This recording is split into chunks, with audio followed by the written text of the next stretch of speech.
Alaric Garrison's voice, sharp and cruel, echoed through the microphones, reaching every corner of the grand ballroom at the Plaza Hotel. Taking advantage of this occasion, there is someone I would like to officially introduce to you all. The woman by my side, Lucy Henderson, is my legal wife.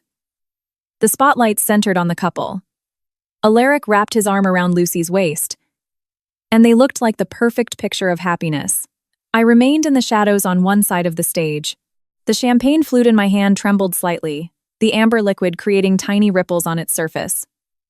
The entire ballroom began to murmur. My name is Beatrice Prescott. Until 10 minutes ago, I was Alaric Garrison's wife, having been married to him for 3 years. As for Miss Prescott, Alaric's voice lacked any warmth. She is fully aware that our marriage was a mere formality.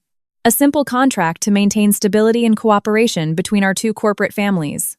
A lie. An absolute, blatant lie. My nails dug into the palm of my hand. The sharp pain was the only thing keeping me anchored to reality. Hundreds of pairs of eyes turned toward me. Surprise, pity, malice. A web of stares trapped me in its center. Lucy Henderson, leaning into Alaric's embrace, offered an almost imperceptible smile of victory. The woman who, until 3 months ago, had been Alaric's executive secretary now occupied the place that should have been mine. In fact, Lucy and I registered our domestic partnership 6 months ago. Alaric continued with the same calm tone he would use to present a financial report. The reason we are revealing this today is that Lucy is 3 months pregnant. I do not wish for my child to be the subject of any unnecessary misunderstandings.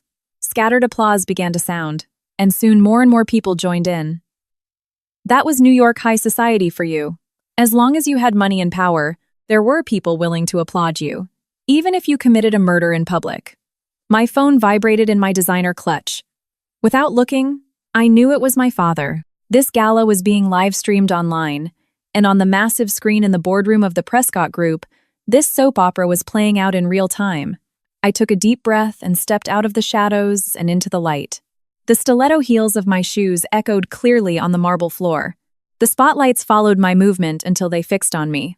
I was wearing a black mermaid-cut gown from Valentino's latest collection, originally chosen to celebrate the successful product launch of Apex Global, Alaric's company. Mr. Garrison, my surprisingly calm voice flowed through the lapel microphone. Is everything you just said true? The ballroom plunged into a deathly silence. Alaric frowned slightly. He clearly hadn't expected me to challenge him in public. The Beatrice he knew was the one who swallowed injustices to keep up appearances.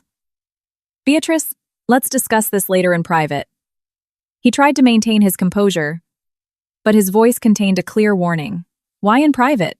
I smiled. Since you've announced it in front of everyone, isn't it only fair that I say a few words too? Lucy, nervous, tugged at Alaric's sleeve. That woman always pretended to be fragile and defenseless, but her methods were incredibly twisted. I remembered perfectly how, 3 months ago, she had accidentally spilled coffee on a haute couture dress I had just received. How she carelessly mentioned the details of the times Alaric couldn't spend my birthday with me. How she coincidentally showed up at our anniversary dinner. And I, like an idiot, had excused him, thinking he was just too busy. That distance in a marriage was natural. The phone kept vibrating insistently. I pulled it out of my purse. Sure enough, the screen flashed with the word Dad. At the same time, I saw the comments scrolling rapidly on the livestream chat. The official wife strikes back. Poor Beatrice Prescott. True love doesn't exist in marriages of convenience. The CEO of Apex has guts. I pressed the call button and put it on speaker. Beatrice. My father's calm voice echoed through the ballroom via the microphone. Are you watching the live stream? The silence was absolute. Even the cameraman zoomed in on my phone screen where Dad was clearly visible. Everyone present knew my father was Ferdinand Prescott, CEO of the Prescott Group, the most powerful corporate conglomerate in the country. I'm experiencing it in person, Dad, I replied, without taking my eyes off Alaric. There was a brief pause on the other end of the line. Then my father's voice, cold as steel, delivered the verdict. Then, sweetheart, announce the divorce. And let Apex Global file for bankruptcy tonight. A collective gasp swept through the room. The cameras quickly pivoted to Alaric. All the color drained from his face. Lucy's mouth dropped open in shock. The call. Tay. Tay, Tay, Tay, Tay, Tay, Tay, Tay, Tay, Tay, Tay, Tay, Tay, Tay, Tay, Tay, Tay, Tay, Tay. Can I explain? Explain what? I took a step back, maintaining my distance. Explain how you were sleeping with me and that woman at the same time? Or how you used Prescott Group's resources while planning to betray us? Camera flashes erupted like crazy. This scene was juicier than any Wall Street drama. Without a doubt, it would dominate the headlines of every financial and gossip outlet tomorrow. Alaric tried to turn off my microphone, but I dodged him smoothly. Mr.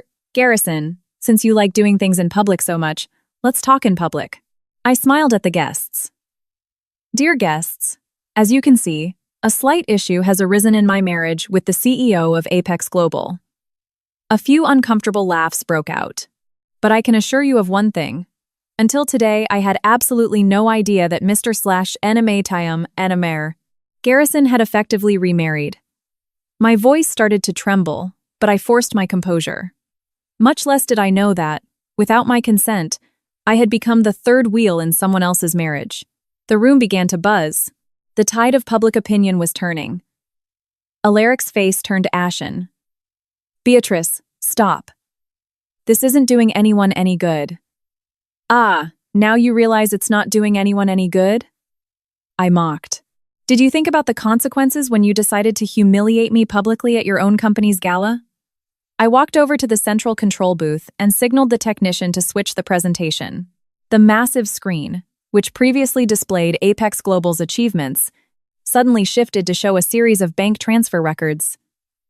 These are the Prescott Group's investment records in Apex Global over the past 2 years, I explained calmly. A total of $100 million. The contract clearly stipulates that if Apex Global or Alaric Garrison personally incurs a severe breach of trust or credit, the Prescott Group reserves the right to withdraw the entire investment immediately. Alaric stared at me, speechless. How? How do you have that? How do I have it? I laughed. Because aside from being your wife, I am also the special auditor the Prescott Group sent to Apex Global. It seems you forgot, but my father trusts no one, not even his own son-in-law. The ballroom exploded. Journalists snapped photos frantically. These financial details were worth far more than idle gossip.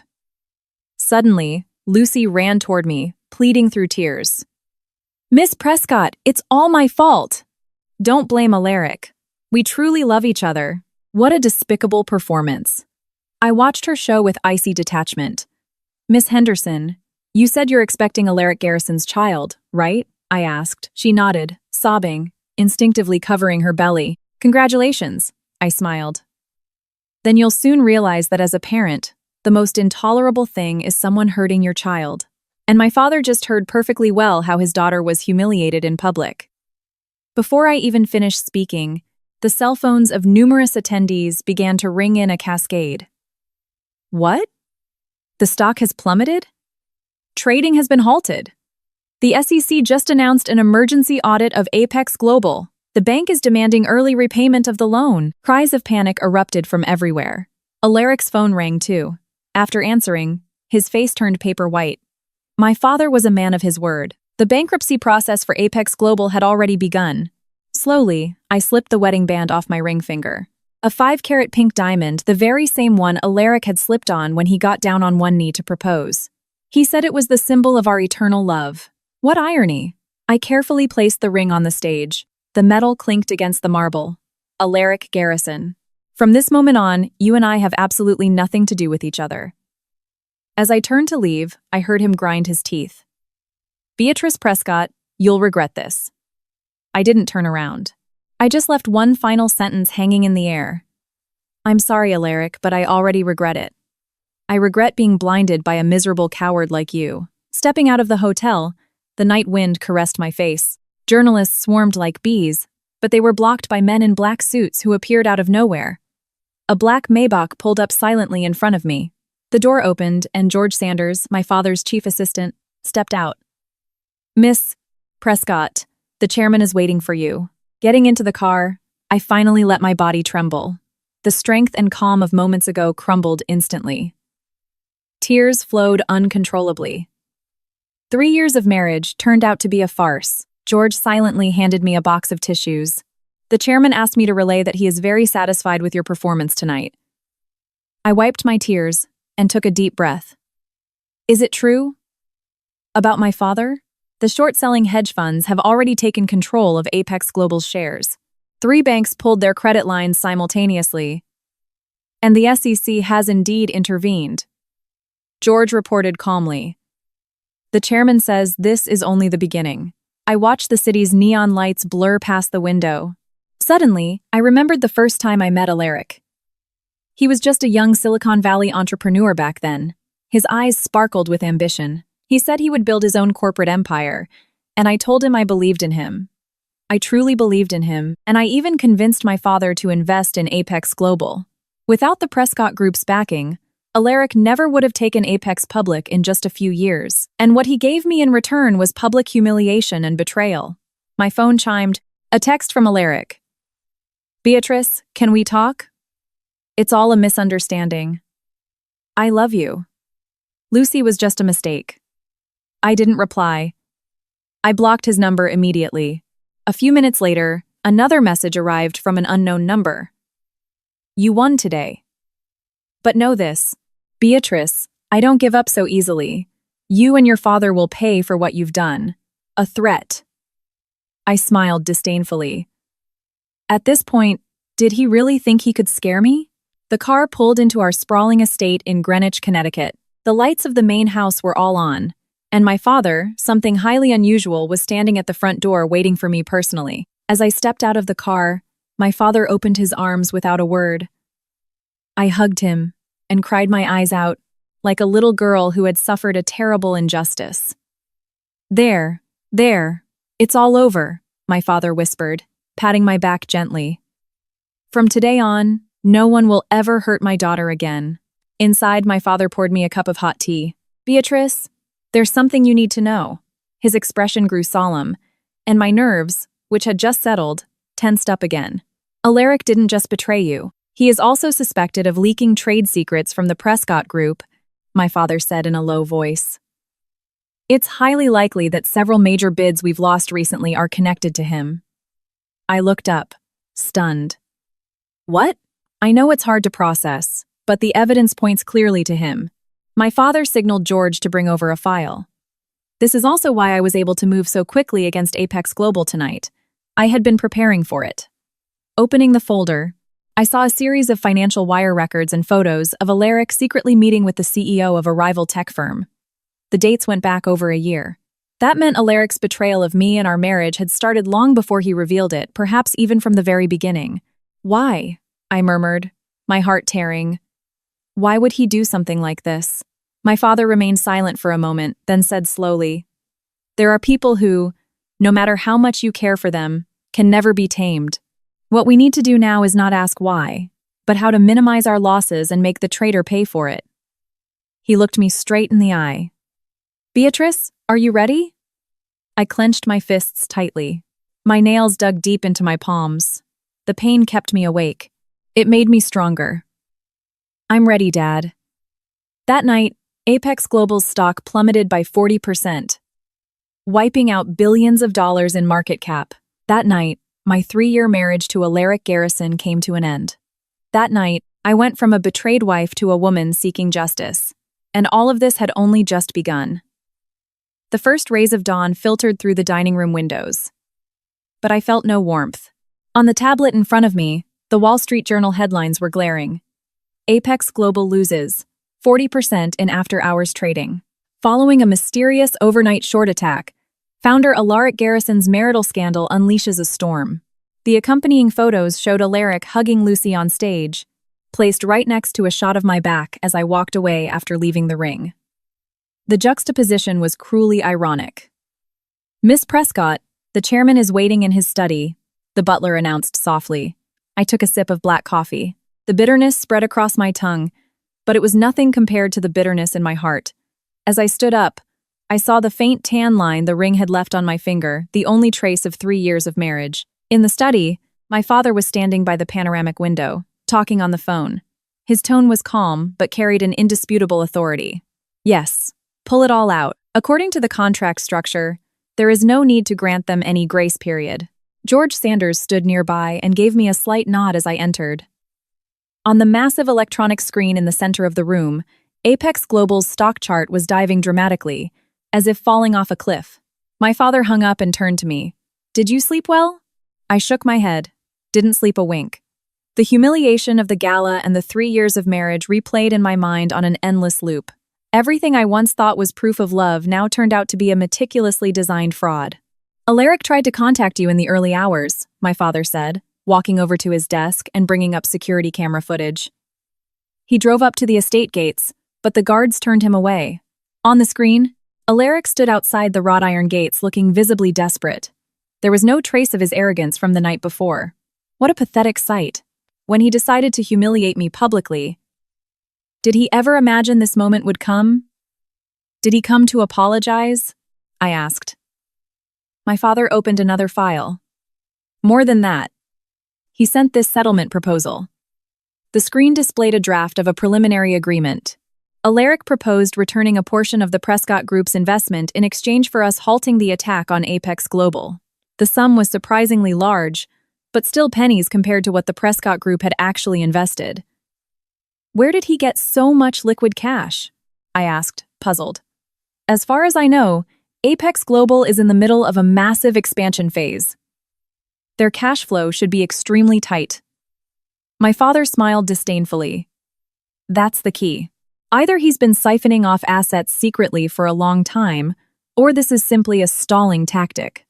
According to our intelligence, George added, Mr. Garrison has opened several offshore accounts over the past 6 months with highly complex capital flows. Following the chairman's orders last night, most of those accounts were frozen, but a considerable sum of money vanished. I stepped closer to the screen to examine the funds flow diagram.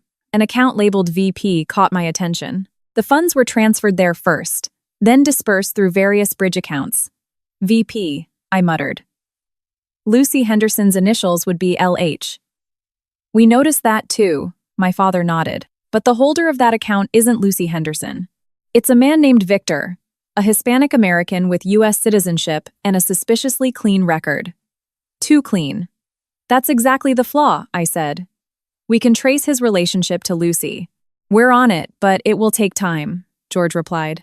The only thing we've confirmed so far is that this Victor has had several transactions with Apex Global.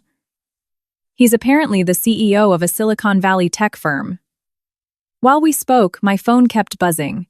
Countless messages and missed calls. Curious friends, hypocritical consolations, media interview requests. Among them, one message stood out. B, it's Laura Robbins. I saw the news. Are you okay? If you need someone to talk to, call me anytime. Laura was my best friend in college. After graduating, she became an investigative financial journalist. Although we had lost touch in recent years, our friendship remained intact. I need to call a press conference, I said suddenly. My father raised an eyebrow. Are you sure? Are you ready? At times like this, hiding is the worst thing you can do, I said firmly. It's better that I speak, rather than letting others speculate wildly. Besides, I have a plan in mind. Oh? My father inquired. A press conference is the perfect place to set a trap. I offered a faint smile. Traders are always anxious to see the results of their work, aren't they? 2 hours later, the Prescott Group's press room was packed to the brim. I had chosen an elegant, understated white pantsuit. My makeup was sophisticated but not excessive. I didn't want to look haggard, nor too aggressive. I wanted to project the image of a serene, rational Beatrice Prescott, the representative of a trustworthy corporation. Thank you all for coming, I said into the microphone with a steady voice. I know you have many questions. I will try to answer as many as possible, but please understand that some matters are confidential and cannot be disclosed. The journalists raised their hands in a frenzy, questions raining down like projectiles. Miss Prescott, did you know about Mr. Garrison's announcement in advance? Did the Prescott Group orchestrate the crash of Apex Global's stock? Is the rumor true that Prescott Group is pulling its entire investment? Are you filing for divorce? How will the assets be divided? I raised a hand to ask for silence. I will answer one by one. First, I had absolutely no prior knowledge of Mr. Garrison's announcement. To me, it was a shocking and humiliating surprise. A brief murmur rippled through the room, and camera flashes intensified. Second, regarding Apex Global's stock, the market has its own rules. As an investor, the Prescott Group will, of course, take the necessary measures to protect our interests. I chose my words carefully.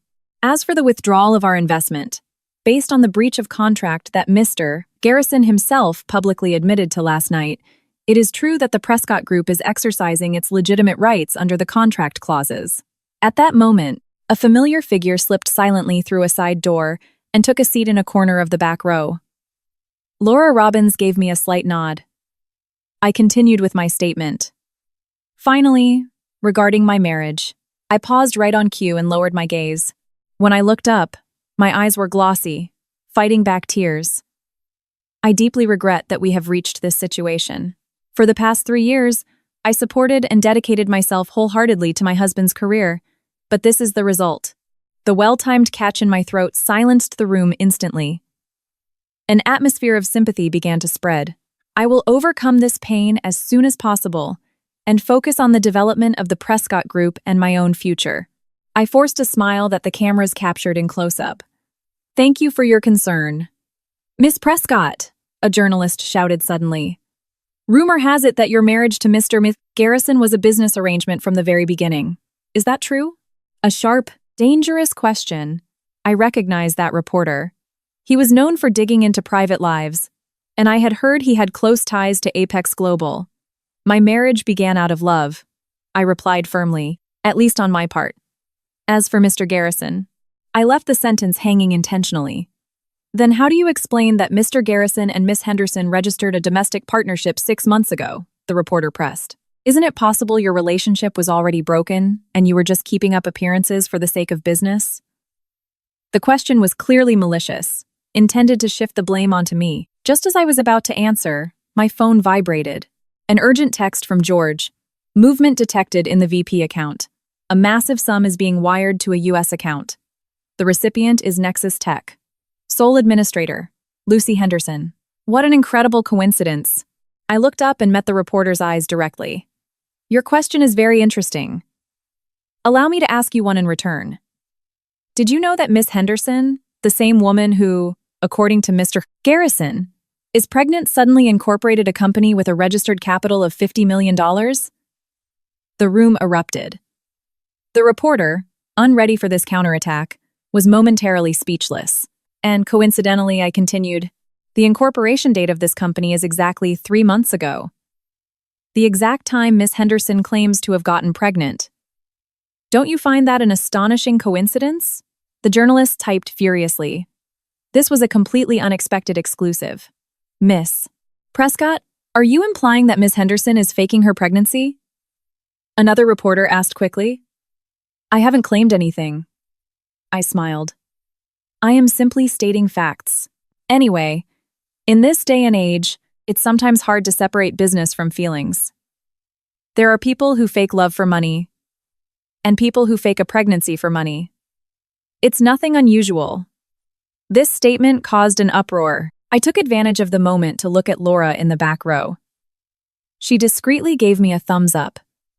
As soon as I returned to the VIP lounge, Laura slipped in behind me. B, you were incredible. She hugged me. I recorded everything. That guy, that reporter, he was definitely paid off. His questions were entirely biased toward Apex Global. I noticed that too. I sighed. Laura, I need your help.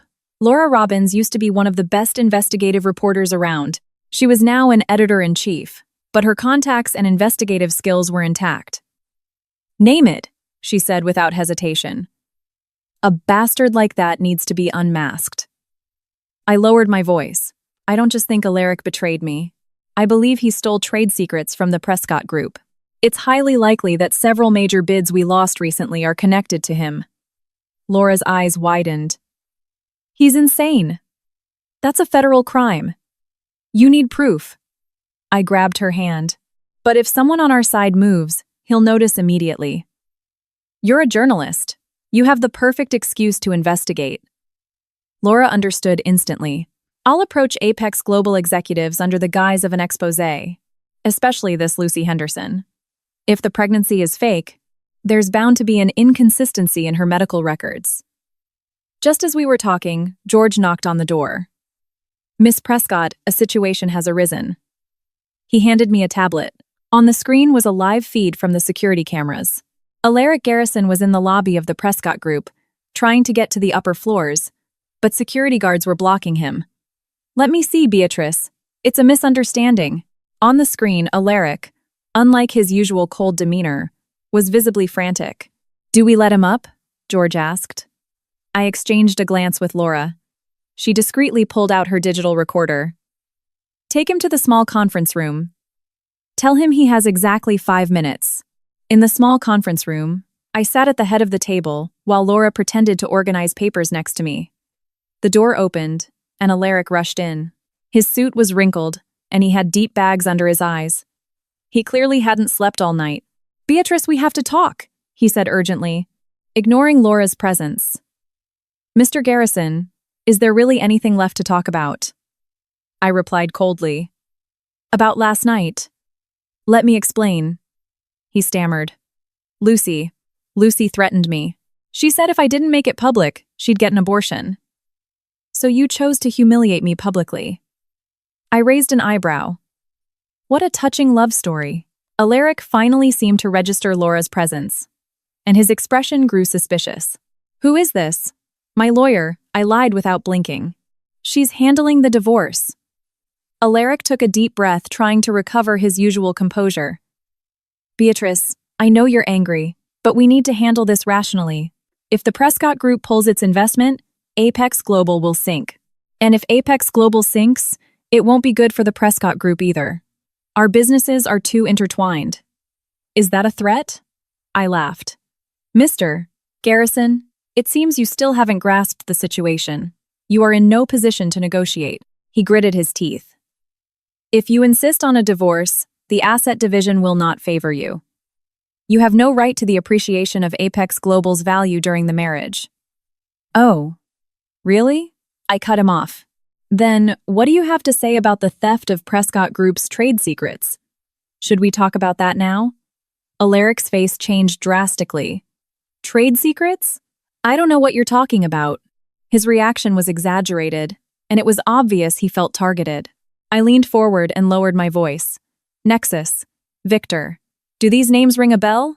Alaric's pupils contracted sharply. Although he tried desperately to remain calm, the beads of cold sweat forming on his forehead betrayed him. I don't know anything about that, Beatrice. Someone is trying to turn us against each other. You can't believe them. Right then, my phone rang. It was my father, I answered, putting it on speaker. My father's clear voice echoed in the room.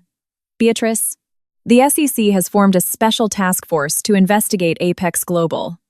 The FBI's white-collar crime division is also stepping in. Tell your ex-husband to start looking for a good defense attorney. Every word reached Alaric's ears clearly. His face turned ashen, and he stumbled backward. You can't do this. Your 5 minutes are up, Mr. Garrison. I stood up.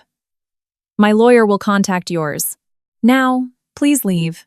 After security escorted Alaric out, Laura excitedly showed me her recorder. Got it all. His reaction to Nexus and Victor is guilty as hell. George entered hurriedly. Miss Prescott, breaking news. Nexus Tech, the company registered to Lucy Henderson, is participating in the bidding for Phase 2 of the Smart City New York project. Their proposal is nearly identical to the one stolen from us. The truth was out. Alaric hadn't just betrayed me emotionally. He had stolen my family's proprietary tech to hand it over to his mistress's company. Rage consumed me, but strangely, I felt colder and more calculating than ever. Laura, can you get definitive proof of Lucy's fake pregnancy? Leave it to me, Laura said confidently. A woman like that definitely has a lot of weak points. Mr. Sanders, convene all department heads for a meeting in 1 hour, I ordered. If Apex Global swallowed what's ours, we'll make them vomit it back up with interest. Standing before the floor-to-ceiling window, I gazed at the Manhattan skyline. High up on one of the skyscrapers glowed the massive Apex Global logo. There was a time when I felt proud of that building. It was my husband's empire. Now I knew that empire was built on deceit and betrayal. And sometimes the collapse of an empire only takes a single night. My phone chimed. A text from an unknown number. Think you've won? The game has just begun. Remember, everyone has a weak point. I gripped the phone tightly, my knuckles turning white. A weak point. My weak point was once love and trust. Now, it had become an indestructible armor. The message slipped into my life silently, like a venomous snake. Remember, everyone has a weak point. I read the sentence over and over, trying to decipher its meaning. Was it a simple threat, or a sign that he was already plotting something? For 3 years, I thought I knew that man. Now, he felt like a complete stranger. Miss Prescott, the boardroom is ready. George's voice pulled me from my thoughts. I deleted the message and looked up. Any news from the FBI? The lead agent just called. They've requested we provide more evidence regarding the document theft. George handed me a file. Here is the updated analysis of Apex Global's shareholder structure that you requested. I walked toward the boardroom, skimming the documents. Numbers and charts flashed before my eyes, revealing the entirety of a meticulously designed fraud. Over the past 6 months, Mr. Garrison has diluted the Prescott Group's stake through several shell companies, George explained. At the same time, he secretly bought up shares from retail investors in the market, increasing his actual control by 8% over what was officially declared, meaning that even if the Prescott Group withdraws its investment, he could still maintain relative control over Apex Global, I concluded. George nodded.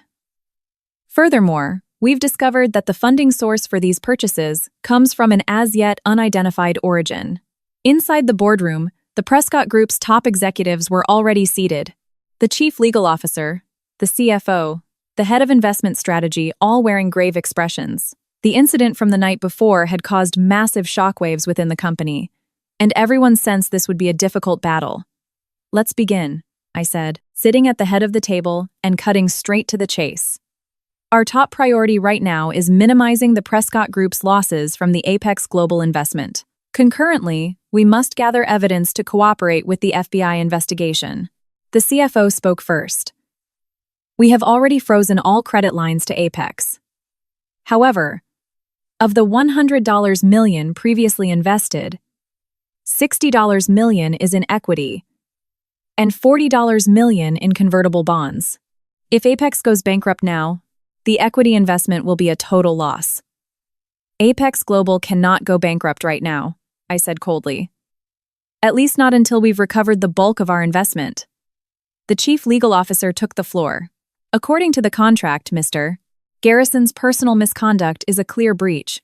We can demand early repayment of the convertible bonds and force the sale of a portion of his shares. With what money would he buy back those shares? Questioned the head of investment strategy. Apex Global's cash flow can't support it. I offered a slight smile. That is precisely the key. Alaric Garrison seems to have a funding source we don't know about. If we find it, we'll have the upper hand. The meeting lasted an hour, forging a multifaceted strategy that included legal pressure, capital market maneuvers, and media management. When it ended, I asked George to stay behind. Set up an appointment with the lead FBI agent. I need to meet with him in person. George hesitated. The chairman would prefer you not get directly involved in the investigation for now. It might provoke the enemy. I shook my head. The snake is already spooked. Now is the time to draw it out of its hole. My phone rang. It was Laura. B, I found something incredible. Her voice was vibrating with excitement. A friend at the hospital confirmed that Lucy Henderson did go in for an OB/GYN consult. But the interesting part is that, at the exact same time, she also consulted a plastic surgery clinic for a postpartum recovery program. What's wrong with that? I didn't understand. The problem is, the program she consulted for was a tummy tuck and stretch mark removal. Laura lowered her voice. But according to the report, She doesn't have any stretch marks, nor does she present diastasis recti. Her body is not that of a woman who is 3 months pregnant. I frowned. What does that mean? Either the report is wrong, or, Laura paused, or she isn't pregnant at all, or at least not as far along as she claims. I remembered Alaric's words from the night before. Lucy threatened me. She said if I didn't make it public, she'd get an abortion. Could you get her full medical history? I'm working on it. But, Laura's voice dropped. Hold on a second. I just saw Lucy Henderson's car pulling into the underground parking garage at Apex Global. Weird. With the storm raging, she should be in hiding. Follow her, I said instantly. But be careful, not to get spotted. I hung up and turned to George. We're going to Apex Global. George was alarmed. Miss Prescott, that could be dangerous. Right now, Apex Global employees are extremely hostile towards you. Precisely because they are hostile? I must go, I said firmly. I need to see with my own eyes what trick Alaric Garrison is pulling. Half an hour later, my car pulled up to the curb outside the Apex Global skyscraper. Through the tinted window, I saw reporters still camped out at the entrance. Mr. Garrison is in his top-floor office, George said, checking surveillance feeds on his tablet. How strange. The building's security system indicates Lucy Henderson is in the VIP conference room on the 22nd floor. But as far as I know, there are no meetings scheduled on that floor today. Contact our insider. Find out what's happening on the 22nd floor. As a majority shareholder, the Prescott Group naturally had our own people inside Apex Global. The reply came quickly. The 22nd floor had been temporarily locked down, guarded only by Alaric's personal security detail, and it seemed an important visitor had arrived. An important visitor? Bitered. A black Mercedes-Benz S600. The license plate was unfamiliar, but the dashboard access pass read Nexus Tech. Nexus Tech. Lucy Henderson's company. Victor. Mr. Sanders. You said Victor was Hispanic American? Yes, with a record that's almost impossibly clean. I stared at the car. A sudden hunch hit me. Too clean is the problem. Check the immigration entry logs for this license plate's registered owner. I need to know when he entered the country. While waiting for the results, a text from Laura arrived. Bae, I saw Lucy Henderson coming up from the garage with a man. Asian or Hispanic descent, maybe in his 50s, dresses impeccably. Doesn't look like a nobody. She attached a blurry photo. The man's profile was sharp. He wore gold-rimmed glasses and exuded an air of distinction. I zoomed in to see the watch on his wrist. A limited edition Patek Philippe, a watch worth as much as a luxury penthouse. Just then, George received a call. Upon hearing it, his expression turned bizarre. Miss Prescott, according to immigration records, Victor entered the country 3 days ago. But the strange thing is, the name on the passport he used isn't Victor. It's Julian Prescott. Julian Prescott. The name sounded familiar, but I couldn't place it. George kept scrolling through the data, and suddenly he gasped. Julian Prescott was the primary culprit in a massive industrial espionage case 25 years ago. Afterwards, he fled the U.S. and changed his name. He was the one who stole Prescott Group trade secrets in the past. Suddenly, it all came rushing back to me clearly. My father had mentioned that case. He said a major Prescott Group project was almost ruined because of him. All the pieces began to snap together. Alaric hadn't just betrayed me. He had allied himself with a sworn enemy of the Prescott Group. Mr. Sanders, we have to go up. I made a firm decision. It's too dangerous, George objected. The chairman was very clear. If my father asks, tell him it was absolutely necessary. I was already opening the car door. There are questions that can only be answered face to face. Escorted by bodyguards, I headed straight for the Apex Global building. The reporters recognized me instantly and swarmed. Miss Prescott, are you here to negotiate with Mr. Garrison? Is the total withdrawal of Prescott Group's investment confirmed? What do you think about Miss Henderson's company participating in the New York Smart City bid? I ignored all the questions and, protected by the guards, entered the building. The receptionist, following protocol, tried to stop me. Miss, Prescott, I'm sorry you need an appointment. Have you forgotten I am still a member of the Apex Global Board of Directors? I retorted coldly. According to the bylaws, I have the right to enter the premises at any time. Taking advantage of her hesitation, I headed straight for the private elevator to the 22nd floor. George had already remotely bypassed the elevator's security protocol. We reached the 22nd floor without a hitch. As the elevator doors slid open, two men in black suits immediately blocked our path. Sorry, ma'am. This floor is closed today. I noticed a sliver of light spilling from beneath the conference room door at the end of the hall and heard the faint murmur of an argument. Alaric Garrison is inside, isn't he? I raised my voice intentionally so they'd hear me inside. Tell him Beatrice Prescott wants to see him right now. The bodyguard spoke softly into his earpiece. A moment later, the conference room door opened, and Alaric appeared, his face ashen. Beatrice, you shouldn't be here. His tone was freezing. I smiled. I just came to exercise my rights as a shareholder. I heard Apex Global has a new partner. Aren't you going to introduce me? Through the crack in the door, I saw several people seated inside. Lucy, the man with the gold glasses, probably Victor, and a woman with her back to the door. Her silhouette looked strangely familiar. Company business will be reported at the board meeting. Now leave. Alaric blocked the entrance. Just then, the woman inside turned around. It was Elena Jenkins, my best friend from college. I froze. Elena was one of the people I trusted most. 2 years ago, she suddenly went abroad to study, and we gradually lost touch. What was she doing here? Elena looked at me. Her expression wavered. Then she managed an uncomfortable smile. It's been a while. Alaric, realizing he could no longer hide it, reluctantly stepped aside to let me into the conference room. The atmosphere inside was bizarre. Lucy sat next to Victor, visibly nervous, while Victor looked completely at ease, as if he had anticipated everything. Elena stood by the window, avoiding my gaze. Well, what a room full of familiar faces. I swept my eyes across the room. Aren't you going to make introductions, Alaric? Alaric gritted his teeth. This gentleman is Apex Global's new partner. Elena is his assistant. Elena, Victor's assistant? The coincidence was far too contrived. Victor stood up and extended his hand elegantly.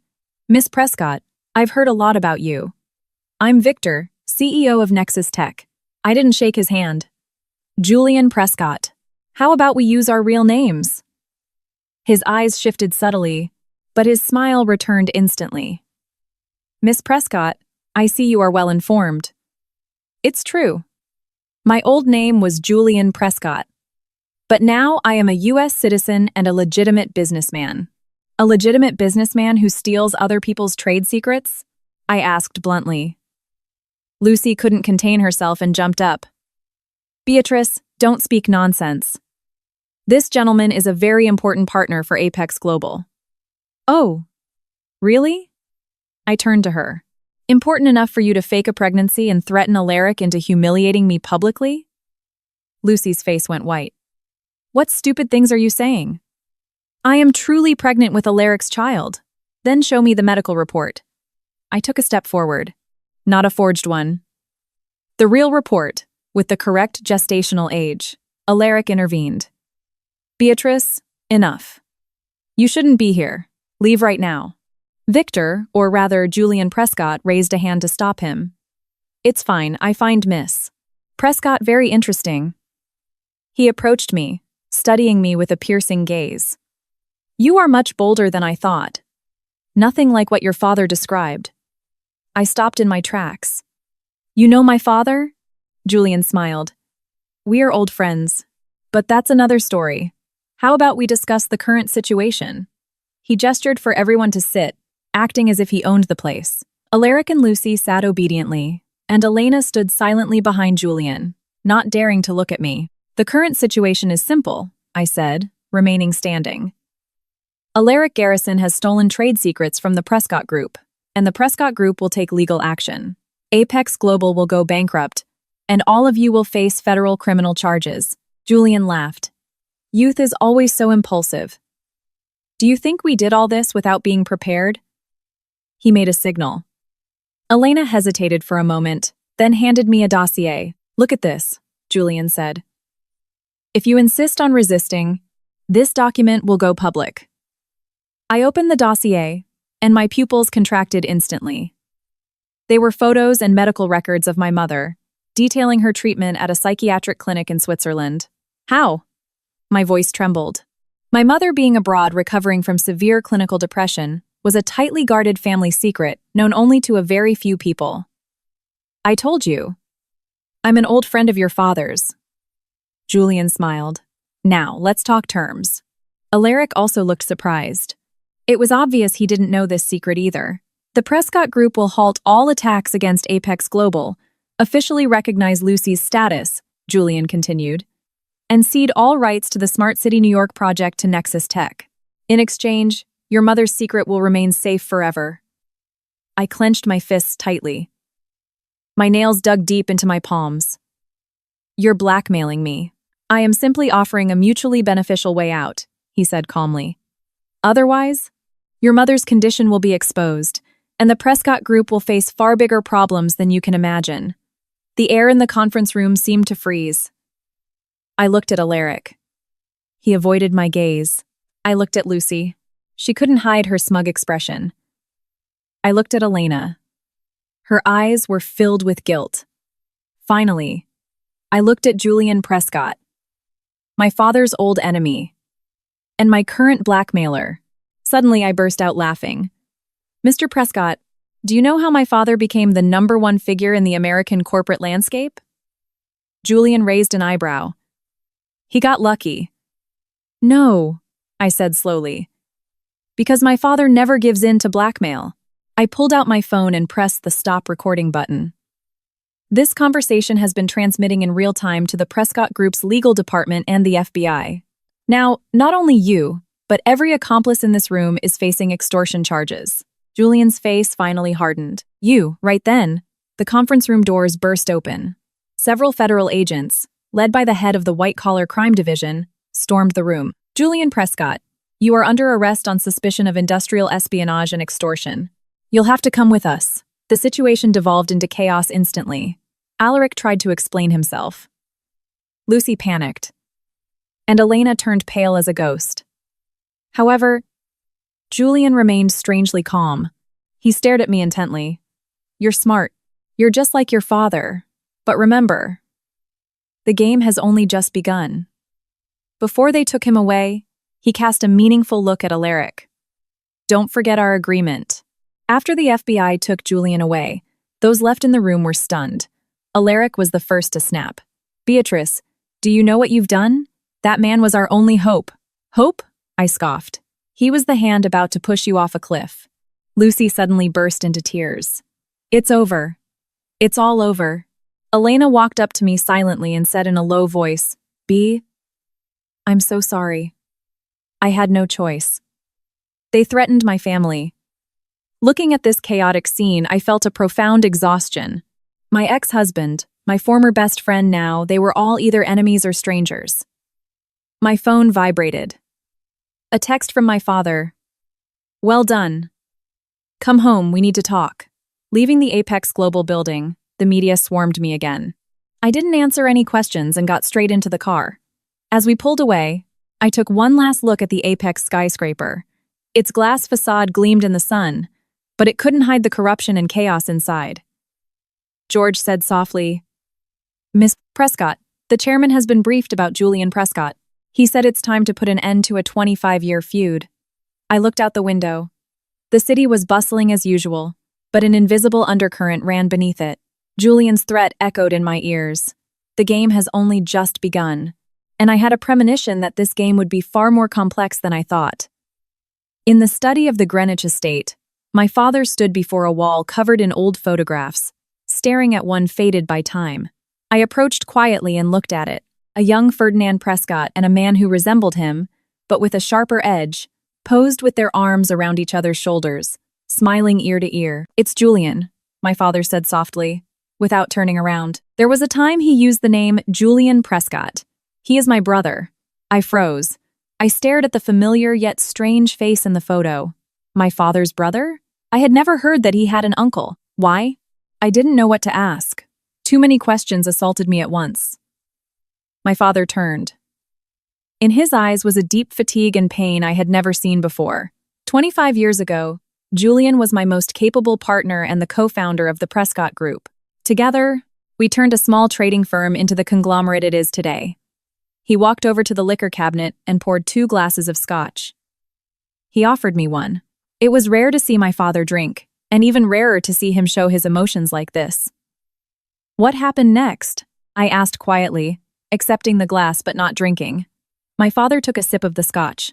His gaze was lost in the distance. Our views diverged. I advocated for steady growth, for building a solid foundation. He wanted aggressive expansion, even if it meant taking massive risks. At the time, there was a huge federal infrastructure project, and the Prescott Group was the favorite to win it. But Julian secretly allied with our competitors and leaked our bid and technical plans. I held my breath. Now I understood why Julian had said he was an old friend of my father's. And the project failed, I guessed. My father shook his head. It was worse. Because of his leak, not only did we lose the project, but we were also accused of technology theft. We barely recovered. The deadliest blow was that he siphoned off most of the company's liquid funds, nearly driving us into bankruptcy. The study fell into silence. The only sound was the faint clink of ice melting in the glass. "Why did you never tell me about him?" I finally asked. My father smiled bitterly. "Family shame isn't aired in public. Besides, your mother had just gotten pregnant with you, and I couldn't risk her suffering a shock. After what Julian did, I gave him 2 options: turn himself in or disappear forever. He chose the latter. He took the money he stole, went off the grid, changed his name, and started a new life. Suddenly, it dawned on me. That's why he knew about Mom." My father nodded. "He knew everything about your mother's situation, even her clinical depression. In fact, there was a time they got along very well. Julian's betrayal was a huge blow to your mother, and in a way, it aggravated her illness. Many scattered pieces started to snap into place. Julian's inside knowledge of the Prescott Group, his deep understanding of my parents, and the familiar yet hate-filled look in his eyes. Did Alaric know all this?" I asked. My father looked thoughtful. "I can't be sure.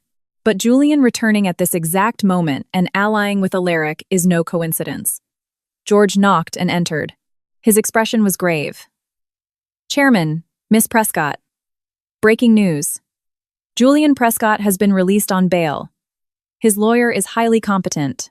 He presented evidence that he recently entered the country, arguing he has absolutely nothing to do with the industrial espionage case from the past." "How is that possible?" I was stunned. "Legally, the statute of limitations on the crime from 25 years ago has expired," my father said coldly. "Furthermore, he's now a citizen, so the process is complicated. The FBI can only hold him on the extortion charge. If the evidence is insufficient, they have to release him within 24 hours. I felt a wave of helplessness. I knew clearly he was the enemy, but I couldn't bring him to justice. My father, as if reading my thoughts, said, "Beatrice, in the business world, there are wars that cannot be won with the law alone. What we must do now is sever his connection to Alaric before he causes more damage, and protect the core interests of the Prescott Group." He walked to his desk and opened a file. "This is the final proposal for the Smart City New York project bid. Since Nexus Tech stole our draft, we are going to give them a surprise." I looked at the project plan, and my eyes lit up. "You've modified the key technical parameters. Not just modified. We've completely changed the technological roadmap." My father's eyes gleamed with cunning. "We'll make them believe what they stole is a treasure, when in reality, it's poison." The plan was brilliant. Let Nexus Tech participate in the bidding with the stolen proposal, while the Prescott Group presented the real, optimized proposal. During the expert evaluation, the Prescott Group's technical superiority would be undeniable, and the plagiarism would expose itself. "But this isn't enough," I said. "Julian and Alaric definitely have other aces up their sleeves." My father nodded. "That's why we must follow a 2-pronged strategy. You handle the New York project, and I will confront Julian directly." As I left the study, I suddenly thought of Elena. Why had she become Julian's assistant? And what did her last words mean? I had no choice? I went to my room and called Elena. "Surprisingly," she answered. "B." Her voice was broken. I'm so sorry. Truly. What happened, Elena? Why are you with Julian Prescott? I asked bluntly. There was a long silence on the other end. Finally, she said softly, my father's company was in massive debt. Julian said he would pay it all off in exchange for me being his assistant and feeding him information about you. My heart sank. Elena had been my closest friend. She knew many of my habits, my tastes, and even some internal Prescott Group matters. What information did you give him? I tried to stay calm. She sobbed. Just things like your daily schedule, your personal tastes. I swear I didn't give him any key commercial intel. I only recently realized his target was the Prescott Group. I tried to quit, but he threatened to bankrupt my father. Where are you now? I asked. At home, she replied.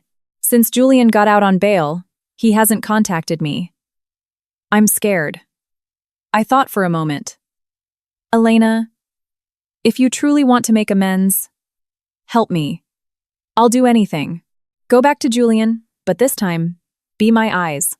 There was a long silence. Finally, she said weakly, okay. But you have to guarantee my family's safety. I'll take care of it, I promised. But you also have to prove your good faith to me. Julian and Alaric aren't just business partners, she lowered her voice. They have a secret agreement, something to do with offshore accounts, and a company called Orion Capital. Orion Capital. The name sounded familiar. Suddenly I remembered seeing it in Apex Global's shareholder structure. Its stake wasn't large, but it held a very strategic position. After hanging up, I immediately instructed George to investigate Orion Capital. At the same time, I received a text from Laura. Bia, I got the complete history of Lucy's pregnancy tests. Sure enough, something's off. Her HCG levels don't match the gestational age, and there are no ultrasounds on file. I consulted an OB/GYN, and he says it's highly likely she isn't pregnant, or the gestation is much shorter than she claims. The news couldn't have been more timely. If Lucy's pregnancy was fake, the justification Alaric had given publicly would completely collapse, and his credibility would hit rock bottom. Can we get conclusive proof? I texted back. We'd need her to take a test herself, or get her private medical records, Laura replied. But I found something else. There have been several wire transfers between Lucy and Julian. The amounts are way too large for a secretary's salary. All clues pointed in one direction. Julian was using Lucy to manipulate Alaric in order to seize Apex Global, and in turn, attack the Prescott Group. But why? Was it simply a grudge from 25 years ago, or was there a deeper reason? That evening, I received an unexpected phone call. It was Alaric's mother. Beatrice, could you meet me for a moment? There's something I think you should know. My mother-in-law's voice sounded exhausted. She had always treated me well. Despite what her son had done to me, I found it hard to refuse. We met at a quiet tea house. She looked much older, and her eyes were filled with an unconcealable worry. Mrs. Garrison. I still called her that out of habit, but corrected myself. What did you want to tell me? She took my hand. Her eyes were wet. Beatrice, first I want to apologize on Alaric's behalf. What he has done is unforgivable, but he didn't do it. Entirely in his right mind. I frowned slightly. What do you mean? 3 months ago, Alaric started acting strangely. She said softly. He would come home at dawn, and whenever he got suspicious calls, he would step away to talk. Once, I overheard his conversation by chance. He said things like, I have no other choice. I can't choose. She took a deep breath. Later, I found out he had been meeting secretly with a man named Julian Prescott. I looked into his background and saw he was a complicated person, so I warned Alaric to be careful. But he told me that gentleman was the only person who could solve Apex Global's crisis. What crisis? I asked. 6 months ago, Apex Global failed in an overseas investment and suffered massive losses, she confessed. Alaric didn't dare tell you or your father, and he turned to private lenders in secret. Julian appeared when Alaric was at his most desperate. I was stunned. It was true that Apex Global had failed in an overseas investment 6 months ago, but Alaric had told me the losses were under control. Julian paid off his debt, I deduced. She nodded. Not only did he pay the debt, but he also invested a huge sum of money. The condition was that Alaric cede a portion of Apex Global's shares, and that he destroy you socially. Although I suspected it, hearing it from her lips caused an ache in my chest. Why? I don't understand. Why does Julian hate me and the Prescott Group so much? Her gaze grew complex. He said it was revenge. Revenge for everything your father did to him in the past. Leaving the tea house. My heart was heavy. Alaric's betrayal was unforgivable, but it seemed he had also been coerced. However, did that justify him humiliating me publicly and stealing trade secrets? Returning to the car, George gave me 2 pieces of news. One was that Orion Capital was indeed under Julian's control, and through a complex holding structure, he actually owned 12% of Apex Global's shares. The other was that the bidding for the New York Smart City project had been bumped up to tomorrow morning. So soon? I was surprised. It wasn't supposed to be until next week. The City Planning Commission suddenly notified us. They say there was a change in a senior official's schedule. George's expression was grave. And what's even stranger, Nexus Tech has already submitted their proposal. Their technical plan is almost identical to our draft. I smiled disdainfully. As expected, they took the bait. But a part of me felt uneasy. An old fox like Julian wouldn't fall into a trap so easily. I stayed up late at the office reviewing the pitch proposal when my father suddenly walked in. His face was unusually pale. "Dad, did something happen?" His voice was hoarse. "The clinic where your mother is staying just called. Someone tried to infiltrate it." I jumped up. "Is Mom okay?" The security guards stopped them in time. "She's safe." My father took a deep breath. "But the attackers were clearly professionals, and their target was your mother's medical records." I instantly remembered Julian's threat. He was actually going after my mother. "We need to reinforce security, or move her somewhere else," I said urgently. My father shook his head. "Moving her is more dangerous. We've already increased personnel, but this isn't a long-term solution." He looked at me, and in his eyes, I saw a profound worry I had never witnessed before. "Beatrice, Julian isn't just seeking corporate revenge. He wants to completely destroy the Prescott Group, our family, and you are his primary target." Because I'm his primary target? I didn't understand. My father was silent for a long time before finally speaking. "In the past, Julian's decision to betray me wasn't just because of business differences. It was also because of your mother." I was paralyzed. "What do you mean?" "Julian was in love with your mother for a long time," my father said with difficulty. "When she chose me, he never got over it. That was also one of the reasons he betrayed the Prescott Group." This truth hit my heart like a sledgehammer. So Julian wasn't just seeking business revenge, but also revenge for love. That's why I had become his target, because I was the fruit of my parents' love. My father placed a hand on my shoulder. "After the presentation tomorrow, you'd better go abroad for a while." "No," I said firmly. "I will stay and fight. I am Beatrice Prescott. I don't run from the enemy." My father looked at me for a long time and finally nodded. "All right, but be very careful. Julian is like a cornered dog now. There's no telling what he's capable of." That night, I couldn't sleep. At 3 a.m., my phone suddenly buzzed. A text from an unknown number. "Tomorrow at the bid presentation, I've prepared a surprise for you. I look forward to your performance, niece." It was a message from Julian. He called me niece, emphasizing our uncomfortable blood relation. I replied, "Me too, uncle. Don't forget that the Prescotts are very good at comebacks." I put the phone down and walked to the window, staring out at the night sky, the darkest hour before dawn. Tomorrow's presentation would be a tough battle, and I didn't know that the surprise Julian had prepared would far exceed my imagination and prove to be lethal. Outside the venue for the Smart City New York project pitch, there were far more journalists than usual. Apex Global's marital scandal had turned this normally technical presentation into the center of all gossip. As I stepped out of the car, the camera flashes erupted almost like a single continuous strobe. Today, I deliberately wore a tailored dark navy suit, clean lines paired with simple pearl earrings, aiming to look professional without losing a touch of femininity. I wanted everyone to see that Beatrice Prescott was not a pitiful victim, but the heir to the Prescott Group. "Miss Prescott, rumor has it you will be presenting the proposal yourself today. Does it add extra pressure knowing Apex Global is also participating? Have you initiated divorce proceedings with Mr. Garrison?" I just smiled without saying a word and entered the venue escorted by bodyguards. George stuck by my side, reporting softly, "Mr. Garrison and Lucy Henderson have already arrived and are in the waiting room.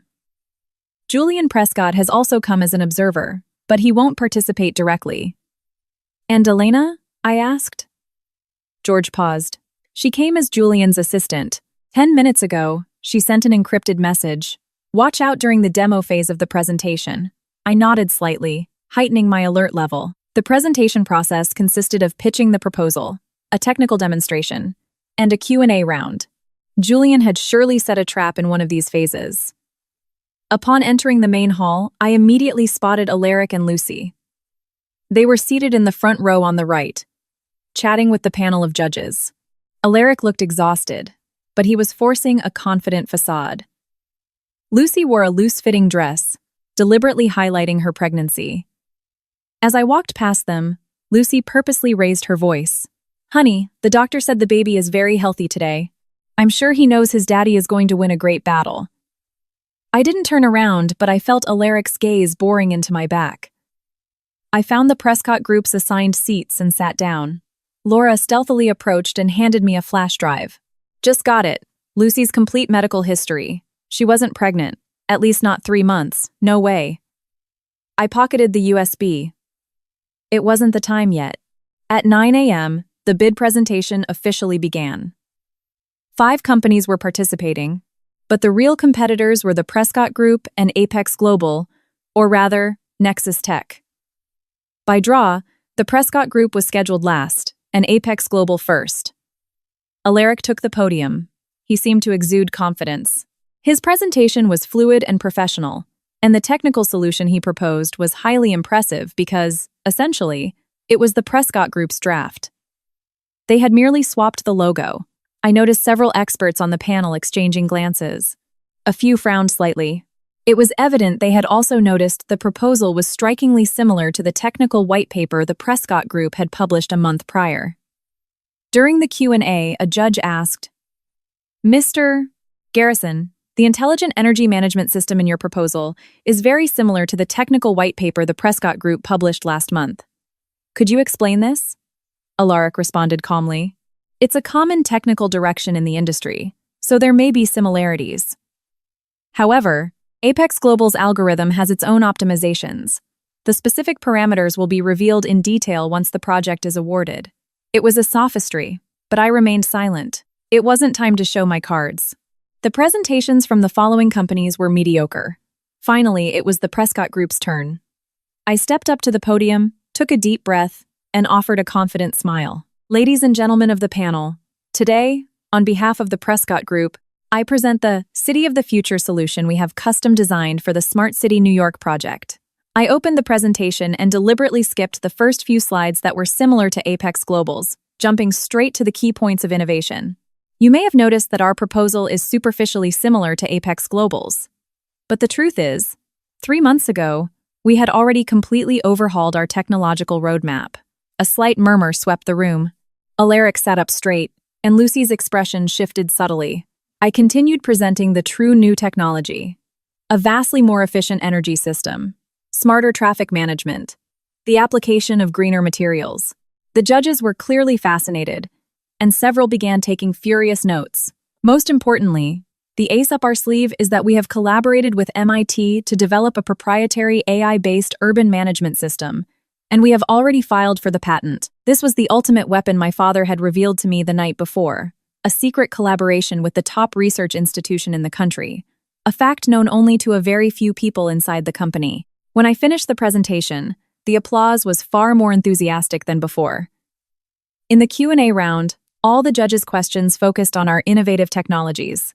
Everything seemed to be going perfectly, until the demonstration phase. According to the rules, each company had to conduct a live demo of a portion of their technology's functions. The Prescott Group's demo consisted of a sophisticated scale model and a real-time data screen simulating the operation of the smart city. I explained the functions by the model while George operated the system. The start was smooth, but gradually I noticed George struggling to operate the system, sweat forming on his forehead. "Next, we will show you the traffic flow optimization system," I said, sticking to the script. But George couldn't press the corresponding button. Suddenly, the demo screen flickered several times and turned into a blue screen. A murmur echoed in the room. Technicians rushed over to help, but the screen suddenly flickered back to life. However, what appeared wasn't the planned content. It was my mother's medical records. No! I almost screamed it. On the screen it read clearly, Patient, Claire Prescott, Diagnosis, Major Depressive Disorder, Treatment Facility, Alpine Health Clinic, Switzerland. Reporters snapped photos frantically as the room descended into chaos. I stood frozen. I felt the blood in my veins turn to ice. This was Julian's surprise. Alaric stood up, feigning concern. Beatrice, what's happening? Shouldn't we take a recess? I snapped back to reality. In the back of the room, I saw Julian wearing a faint smile. Elena was beside him, her face pale, shaking her head as if she had nothing to do with it. I took a deep breath and forcibly regained my calm. My apologies. It appears our system has suffered a cyber attack. This only goes to show the critical importance of network security, and our proposal includes exactly the state-of-the-art defense system required to solve this problem. The judges nodded at my quick-witted response, but the damage was done. My mother's privacy had been exposed to the entire world. My heart was bleeding. The demonstration ended hastily, and while the judges retired to deliberate, I ran to the VIP lounge and locked the door. The tears finally broke. Julian didn't just want to beat us in business. He wanted to destroy my father and me psychologically. Knock, knock. It was George's voice. Miss Prescott, we figured it out. Someone implanted a virus in our system. It's triggered by a specific sound wave frequency. It's highly likely that Lucy Henderson's bracelet was the emitting device. I wiped my tears and opened the door. Do we have proof? The tech team has already secured it. At the same time, journalist Laura Robbins just published breaking news about Lucy's fake pregnancy. I was stunned for a moment and quickly checked my phone. Sure enough, Laura's exclusive was already splashing across every major internet portal. Mistress of Apex Global CEO suspected of faking pregnancy. Medical records reveal deceit. The article detailed Lucy's actual medical history, proving she was not pregnant. The comment sections exploded instantly, and public opinion completely flipped.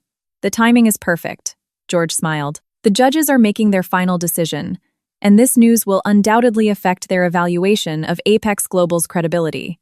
But I wasn't at ease. Julian's plan was so meticulous. Did he not have more aces up his sleeve?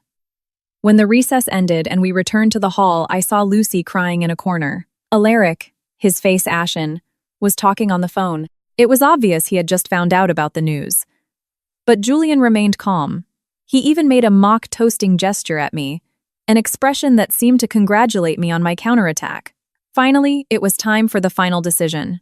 The head of the judging panel took the podium to announce the result. After exhaustive deliberation, the winning bid for the Smart City New York project goes to the Prescott Group. The Prescott Group team members erupted in cheers, but I didn't lower my guard. It had been too easy. This wasn't Julian's style. Sure enough, Alaric suddenly stood up. I object. The Prescott Group used unfair competition to leak our company's trade secrets. The room fell dead, silent instantly. The head judge frowned. Mr. Garrison, present your evidence. Alaric held up a flash drive. I have proof right here that the Prescott Group stole Apex Global's technical solution. In fact, Miss Beatrice Prescott, bitter over the failure of our marriage, used her position to steal Apex Global's core technology and is now accusing us. I was speechless at his sheer audacity. The judges began to murmur. It was obvious they were wavering. Julian was smiling, as if enjoying this magnificent play he had directed himself. Just as I was about to rebut, my phone vibrated. An urgent text from Elena. Check your email right now. I signaled George to open the email on his tablet. An anonymous email contained an audio file attachment. Upon clicking it, Alaric and Lucy's voices played clearly. As long as we get the Prescott Group's technology, the boss promised us triple the reward. But that belongs to Beatrice's family. Don't talk to me about that woman. The Prescotts have always looked down on me. Now they're going to taste their own medicine. It was clearly an illegally obtained wiretap, but its content was devastating. It was Alaric's confession that he had conspired with Julian to steal the Prescott Group's tech. I immediately instructed George to patch the audio through the hall's PA system. When Alaric's voice echoed through the room again, his face turned wax white. "That can't be. That's impossible," he muttered. When the audio finished, a graveyard silence overtook the room. All eyes drilled into Alaric. Journalist cameras frantically captured his deplorable state. The head judge cleared his throat.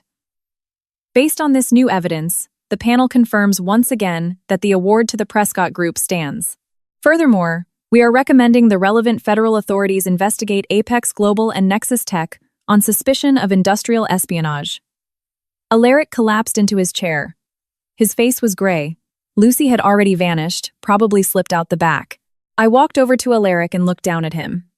"Do you understand now? On Julian Prescott's chessboard, you and I were nothing but pawns. The only difference is, I chose to be a pawn that strikes back." He looked up. In his eyes, there was finally a glimmer of regret. "Beatrice, I'm sorry." "It's too late," I said coldly. "Find yourself a lawyer, Mr. Garrison. The legal battle has only just begun." As I exited the hall, Julian stopped me. "A magnificent performance, niece. But you forgot the most important thing." I looked him straight in the eyes. "And what is that?" "The legality of the audio evidence?" He smiled. "Do you think an illegally obtained recording will be admissible as evidence in a federal court? Especially if its origin is dubious, right?" My heart sank. He was right. Illegally obtained evidence could be thrown out. Besides, he lowered his voice, your mother's medical records are already public. Imagine the impact it will have on the stock price when everyone knows the wife of the Prescott Group's chairman is mentally unstable. I clenched my fists. "You'll pay for all of this, Julian." He laughed. "I already have. I've waited 25 years. Tell Ferdinand Prescott that the game has just entered the second round." After Julian left, George hurried over. "Miss Prescott, breaking news. There's been another incident at your mother's clinic." I felt my heart stop. "What happened to my mother?" "No. Not Mrs. Prescott herself," George quickly clarified. "A nurse at the clinic was caught red-handed attempting to steal physical copies of the medical records. She confessed that she was hired by a man named Julian Prescott." "Do we have proof?" I asked urgently. "They caught her dead to rights with the documents." "The FBI is already involved," George said. "This time, it's enough to charge him with federal privacy violations and bribery." Finally, a piece of good news. I immediately called my father to inform him. After listening, he remained silent for a moment, then said, "Beatrice, well done, but come home right now. Julian won't sit idly by. I'm worried about your safety." Returning to the Prescott Group headquarters, I couldn't stop reviewing the day's events. We had won the bid, but Julian's threat still loomed. Especially the damage he had done to my mother, it was unforgivable. The car pulled into the underground parking garage. Just as I was about to step out, I heard a sharp scream. "Watch out!" Immediately, a gunshot rang out. The bullet shattered the car window right next to me, showering me in glass. The bodyguards quickly surrounded me, while another sprinted in the direction of the gunshot. In the chaos, I saw a figure fleeing frantically. His silhouette looked vaguely familiar. "Miss Prescott, are you okay?" George asked, his voice strained. I shook my head, my heart racing at 1,000 miles an hour. And the shooter, the head of security, returned. His expression was grim. He got away. But he dropped this. He handed me a spent casing and a lapel pin. A pin bearing the logo of Orion Capital. Julian, backed into a corner, had resorted to violence as a last measure. Back in the office, although I couldn't calm my racing heart, I forced myself to regain composure. The fact that Julian was acting so extremely meant he was running out of time, or under massive pressure. Why the rush? I checked Apex Global's stock. It had hit its all-time low and was on the verge of being delisted by the NYSE. The value of Orion Capital's stake had evaporated, meaning Julian's investment was turning to ash. At the same time, Nexus Tech, under investigation for industrial espionage, had all its operations paralyzed. Julian's dual investments were collapsing. That's why he had resorted to desperate measures. I understood that he needed a quick win, or he would lose everything. George answered a call, and his expression turned strange.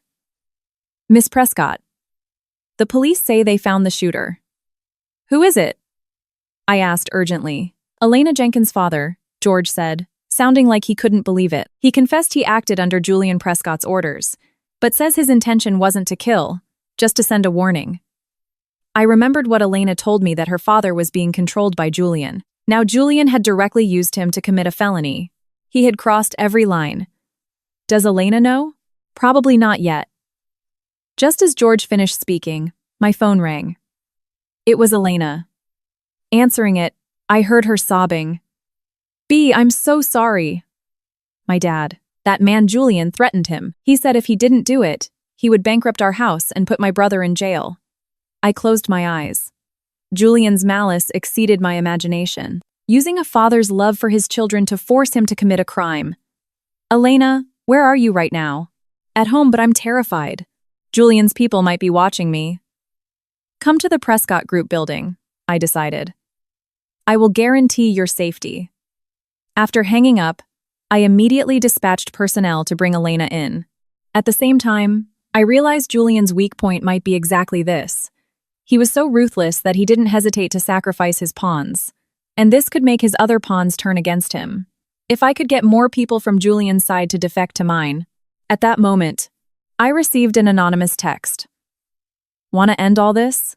Come alone tonight at 10 p.m. to the Brooklyn Navy Yard. Pier 7. Just you and me. A direct invitation from Julian.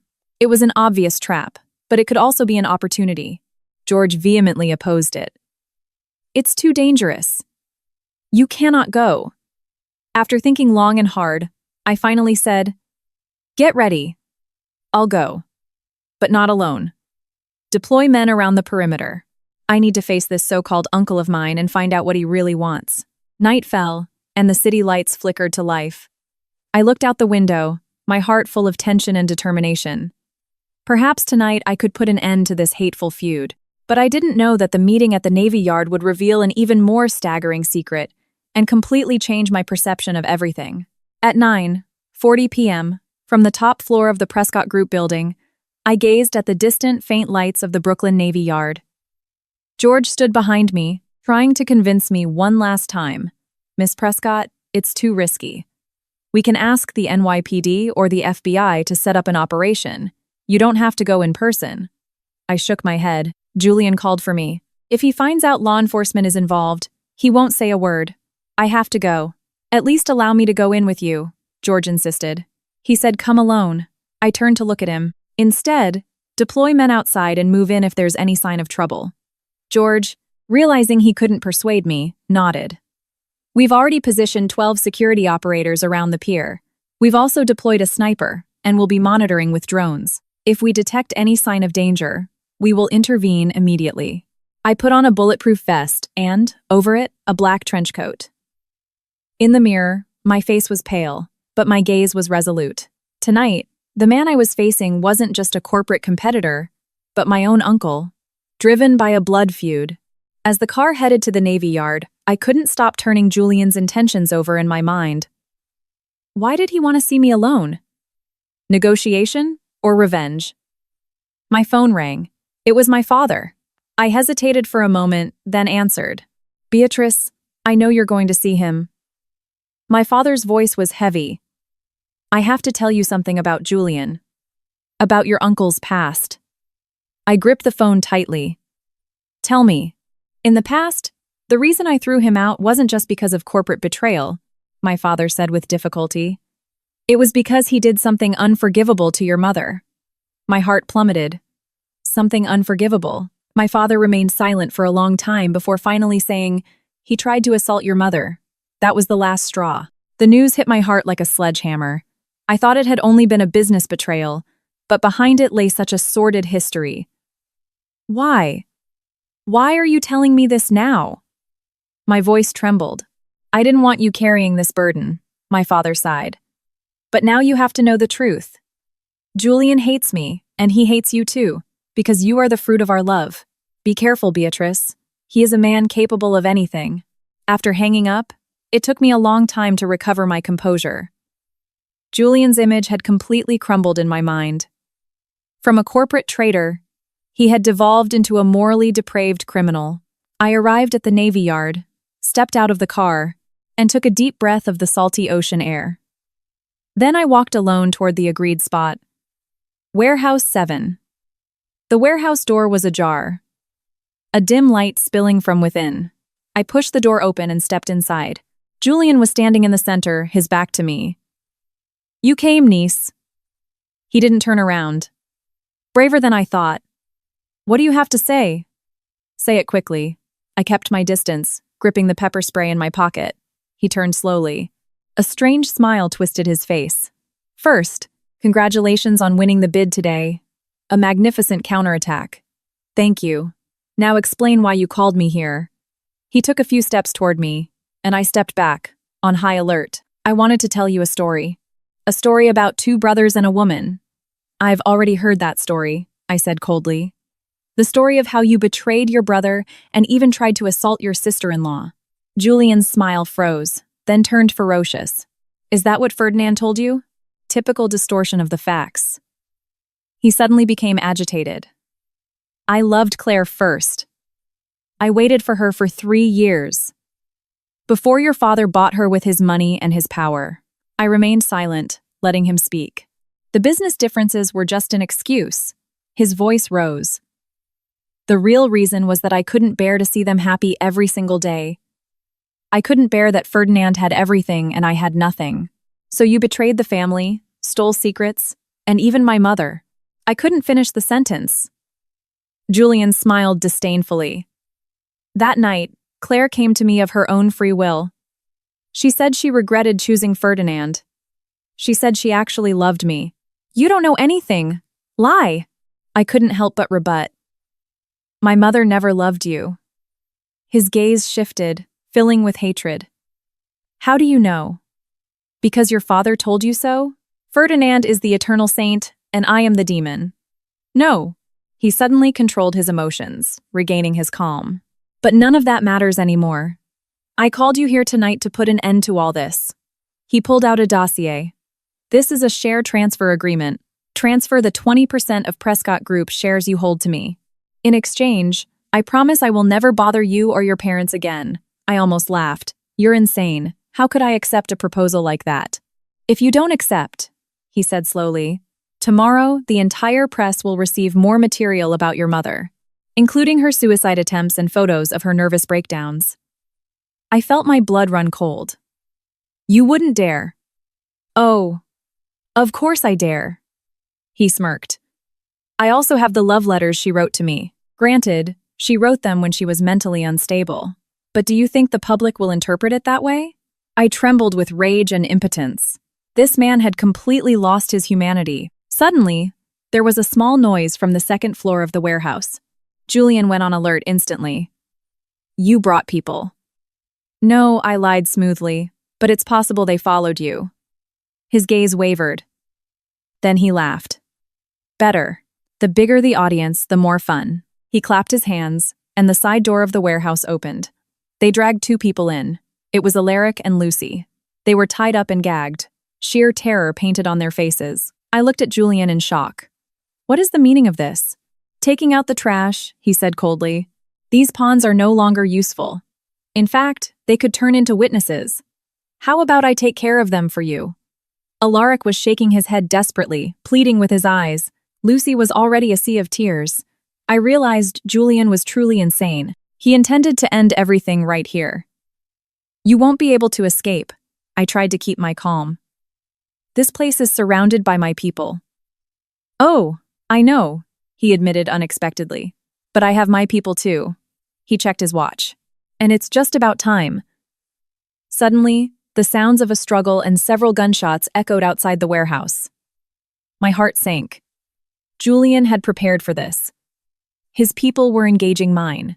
Taking advantage of his gaze turning outward, I quickly activated the emergency signal in my pocket. At the same time, I rushed toward Alaric and Lucy to try and untie them. "Don't move!" Julian aimed a gun at me. "Stay right where you are." I froze, staring down the barrel of his weapon. Was he really going to kill someone over a 25-year-old grudge? Grudge? He laughed. Not for the past. For the future. Half of the Prescott Group was originally mine. Now I'm just reclaiming what belongs to me. The fight outside intensified. Suddenly, there was a noise on the roof of the warehouse, and several black shadows descended silently. It was the special security team led by George. Seeing them, Julian instantly took me hostage. The barrel of the gun pressed against my temple. Nobody move or I kill her. The security team stopped dead in their tracks. George stepped out of the shadows and aimed at Julian. Let Miss Prescott go. You have no way out. Julian smiled disdainfully. Escape? I never intended to escape. He dragged me backward, positioning himself next to a shipping container. The door of the container was ajar, and inside, a strange device was visible. Do you know what this is? He whispered in my ear. Enough C4 to blow this entire warehouse to hell. If I can't live, we all die together. Everyone was horrified. Alaric and Lucy thrashed wildly, emitting muffled cries. George lowered his weapon. Take it easy, Mr. Prescott. We can negotiate. The time for negotiating is over, Julian said. Do what I say right now, or I blow the bomb. Right at that moment, the massive warehouse doors crashed open, and my father burst in with more men. Julian, let my daughter go. My father aimed at him, but his hand trembled slightly.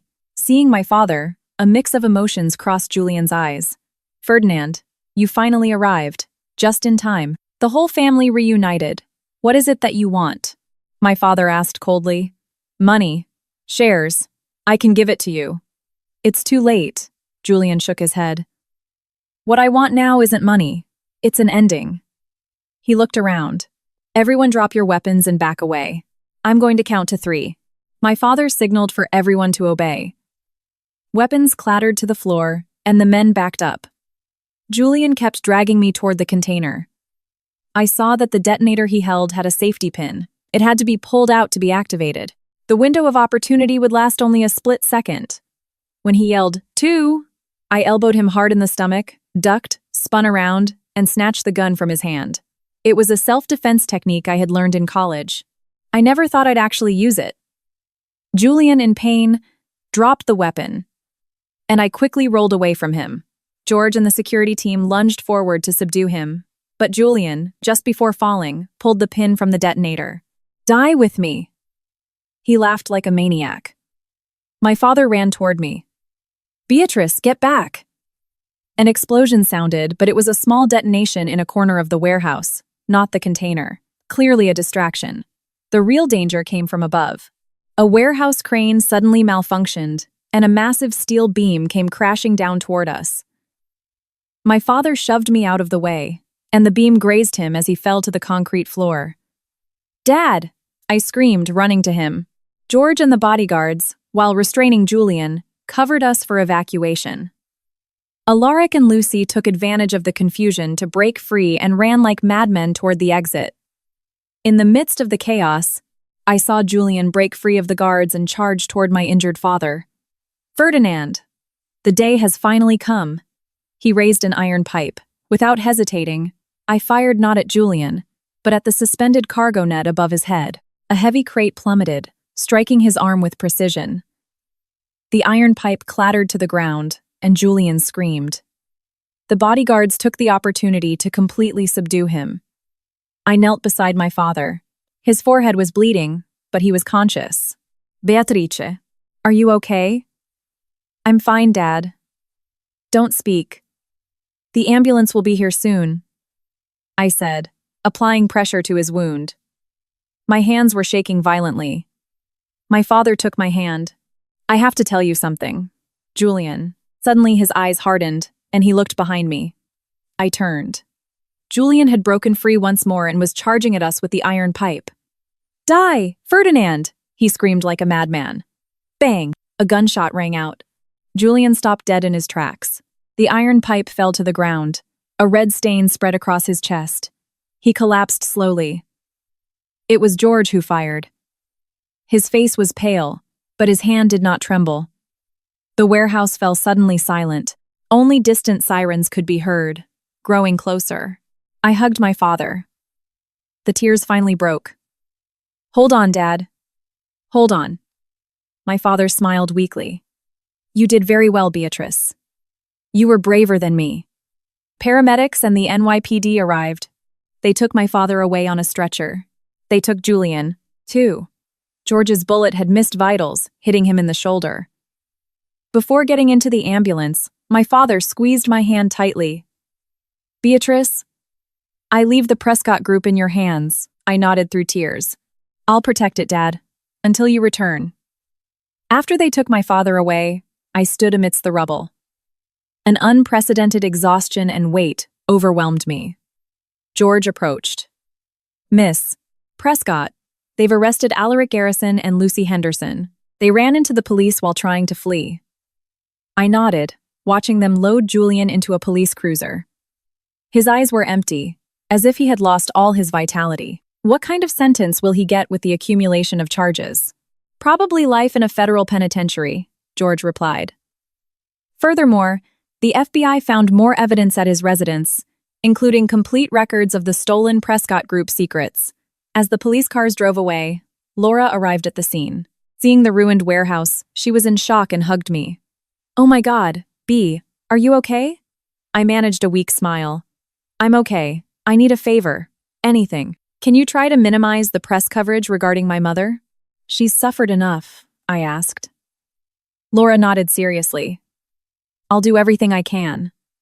Actually, the public is much more interested in Julian's federal crimes and Lucy's fake pregnancy. We can manage your mother's situation discreetly. At Daum, I finally returned to the Greenwich estate. The butler informed me that my father's surgery was a success and his life was not in danger. I sank into a hot bath, trying to wash away the horror and the smell of blood from the night. But closing my eyes, I still saw Julian's crazed look and heard the roar of explosions and gunshots. Drying off, I looked at myself in the bathroom mirror. My gaze was still tired, but there was something stronger in it than before. After surviving this life-or-death ordeal, I was no longer the woman who crumbled over her husband's betrayal. I put on my pajamas and went to my father's study. There sat the family photo albums. I opened to the page with the photo of my father and Julian together. Two young men, with their arms around each other's shoulders, smiling ear to ear, as if the whole world were theirs. Who could have imagined that 25 years later, the brothers would face off in a battle to the death? The phone rang. It was the hospital. My father had woken up and wanted to see me. I rushed to the hospital immediately. My father was lying in bed. His face was pale, but his mind was clear. Beatrice, he gestured weakly. Come here. I sat beside him and took his hand. How are you feeling, old man? He smiled bitterly. I take one hit and end up like this. There was a brief silence. Then he said, I'm sorry about Julian. For dragging you into this. It's not your fault, Dad, I said softly. He chose hatred. My father sighed. Perhaps I was too harsh on him back then, and pushed him to the edge. He tried to assault Mom. That's unforgivable, I said firmly. You did nothing wrong. My father's eyes filled with tears. Thank you, Beatrice. Now I have to ask you something more important. He signaled George to bring over a document. This is a power of attorney over my shares and a delegation of authority. While I recover, I want you to step in as acting CEO. I looked at the document in surprise. Dad, it's too much responsibility. Are you ready? My father was categorical. What you proved today shows that you are much stronger and wiser than I thought. The Prescott Group needs a new generation of leadership. I took a deep breath and finally nodded. I'll do my absolute best. Leaving the hospital, the sky was already beginning to lighten. In the light of dawn, New York City seemed reborn. George was waiting by the car. Miss Prescott, where to now? I thought for a moment. First, to the police precinct. I need to see Alaric Garrison and Lucy Henderson. It's time to put an end to all these feuds. At the precinct, Alaric Garrison was completely broken. Seeing me, a mix of emotions crossed his eyes. Beatrice, I'm sorry. I looked at him calmly. I accept your apology, but the legal process will not change. He lowered his head. I know. Julian controlled everything. I was just a puppet, Everyone has a moment to choose, I interrupted him. You, instead of confessing to me and asking for help, chose to give in to blackmail. He had nothing to say. I continued. If you cooperate with the FBI investigation and testify to all of Julian's crimes, I will consider a degree of leniency in the civil suit for damages. A light of hope gleamed in Alaric's eyes. Truly, I will cooperate with everything, I swear. When I saw Lucy, she was completely crushed. Miss Prescott, please. It was all Julian's idea. I never wanted to ruin your marriage. I looked at her coldly. Julian threatened you into faking the pregnancy? She shook her head, then nodded. Not entirely. It's true I wanted to use the baby to keep Alaric, but I didn't know Julian would use it on such a massive scale. In the end, you deceived me too, I said, without the slightest ounce of pity. The legal process will run its course impartially.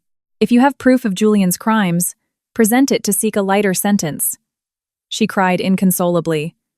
I have nothing. I was just a pawn. Watching security escort her away, I felt sadness rather than satisfaction. In this war of men, women frequently became victims. Lucy, my mother, and even myself. Returning to the company, I received a text from Laura. B, have you seen the headlines? Public opinion has completely flipped. Everyone supports you and your father. They're even calling you the Queen of Wall Street. I smiled ironically. What an exaggeration. Well, I have some news for you. What is it? As of today, I officially assume the role of acting CEO of the Prescott Group. There was silence on the other end of the line, then a shout of joy. Awesome! That's true revenge, living much better than they do. After hanging up, I told George to take me to the Prescott Group headquarters. On the way, I watched the bustling city through the window and thought about the future. Julian's arrest wasn't the end, but a new beginning. The Prescott Group needed a reform, to renew its image, and rise from this crisis like a phoenix. The car pulled up to the Prescott Group building.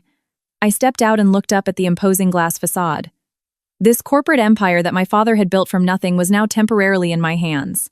As George opened the doors for me, the employees lined up respectfully on both sides. Walking through the lobby, I felt the curiosity and expectation in their stares. I got into the private elevator and, looking in the mirror, adjusted the collar of my jacket. The woman in the mirror had a firm gaze and a dignified posture. There was no trace left of the humiliated wife from the gala. The elevator doors opened, and I walked toward the CEO's office. A new era was beginning. From the floor-to-ceiling windows of the CEO's office, the Manhattan skyline gleamed under the morning sun. Standing by the window, I felt the weight of this corporate empire beneath my feet. My father's office, true to his style, was understated and functional, almost devoid of unnecessary decorations. The only thing that stood out was a framed photo on the desk. It was a family photo taken on the day of my college graduation. In it, my parents smiled radiantly, and I stood in the center, my eyes full of expectation for the future. Who would have thought that in just a few years, everything would change so much? Miss Prescott, the department heads have arrived and are waiting for the meeting. George's voice came through the intercom. I took a deep breath. I'll be right there. It was the first time I was chairing a meeting as acting CEO. I had chosen a tailored dark gray pantsuit, hair pulled back into a flawless bun, light makeup that emphasized my features rather than softening them. I wanted everyone to see that Beatrice Prescott was not a temporary substitute, but a true leader. As I entered the boardroom, a score of top executives stood up to receive me. I noticed the inquisitive and doubtful looks in the eyes of some of the senior members. They had seen me grow from a girl into a woman, but they probably didn't recognize my capability yet. Please, sit down, I said, standing at the head of the table with a calm voice. Thank you all for standing firm during these difficult times. My father has successfully pulled through his surgery and is recovering well. During this time, I will assume the duties of CEO. I swept the room with my gaze. I know some of you doubt my capabilities. That doesn't matter. The results will speak for themselves. Let's begin with the status report from each department. During the 2-hour meeting, I quickly brought myself up to speed on the group's situation. Julian and Apex Global's scandal had undoubtedly impacted the Prescott Group. The stock was fluctuating, and some partners had put their projects on hold. But the core business remained solid. The biggest issue was the New York project. The CFO pointed out that following the bid award, massive initial investment was required, and the Apex Global situation had slightly impacted cash flow. I nodded. How is the recovery of the Apex Global funds progressing? The chief legal officer replied, Alaric Garrison's personal assets and those of Apex Global have been frozen by the feds, but it will take time to fully recover them. Furthermore, the trial for Julian Prescott is about to begin, and we need to prepare a massive amount of evidence. When the meeting concluded, I asked a few key executives to stay behind. Starting now, we are forming a special task force that I will personally lead. The goal is for Prescott Group stock to return to pre-scandal levels within 3 months and for the New York project to launch smoothly. They looked at each other. It seemed they considered the goal too optimistic. Any problems? I raised an eyebrow. A veteran VP spoke cautiously. Acting CEO, 3 months might be a bit tight. The market isn't going to give us a break. I'll interrupt you right there, I said. Our competitors are taking advantage of this opportunity. Either we recover rapidly, or we decline slowly. There is no middle ground. I turned on the projector. This is the initial plan. First, divest non-core assets to recover capital quickly. Second, establish an innovation lab in collaboration with MIT to bolster our technological image. Third, execute a media reshaping strategy to dilute the negative press and highlight Prescott Group's social contributions. The executives were surprised to see the detailed plan. They realized I had already prepared everything. I'll send you the details after the meeting. Get to work immediately. I ended the meeting without allowing further questions. Back in my office, George briefed me. Miss Prescott, Elena Jenkins is waiting in the visitor's lounge. She wants to see you. I remembered I had promised to protect her. Send her in. Elena looked better than she had a few days ago, but there was still fear in her eyes. B. Thank you for not pressing charges against my dad. He truly had no choice. I know. I motioned for her to sit. Do you have plans for the future? She lowered her head. I want to leave New York and start over. But Julian's people? There's a vacancy for a market analyst at Prescott Group's Singapore branch. I handed her a document. If you want, you can work there. The Prescott Group will provide housing and guarantee your security.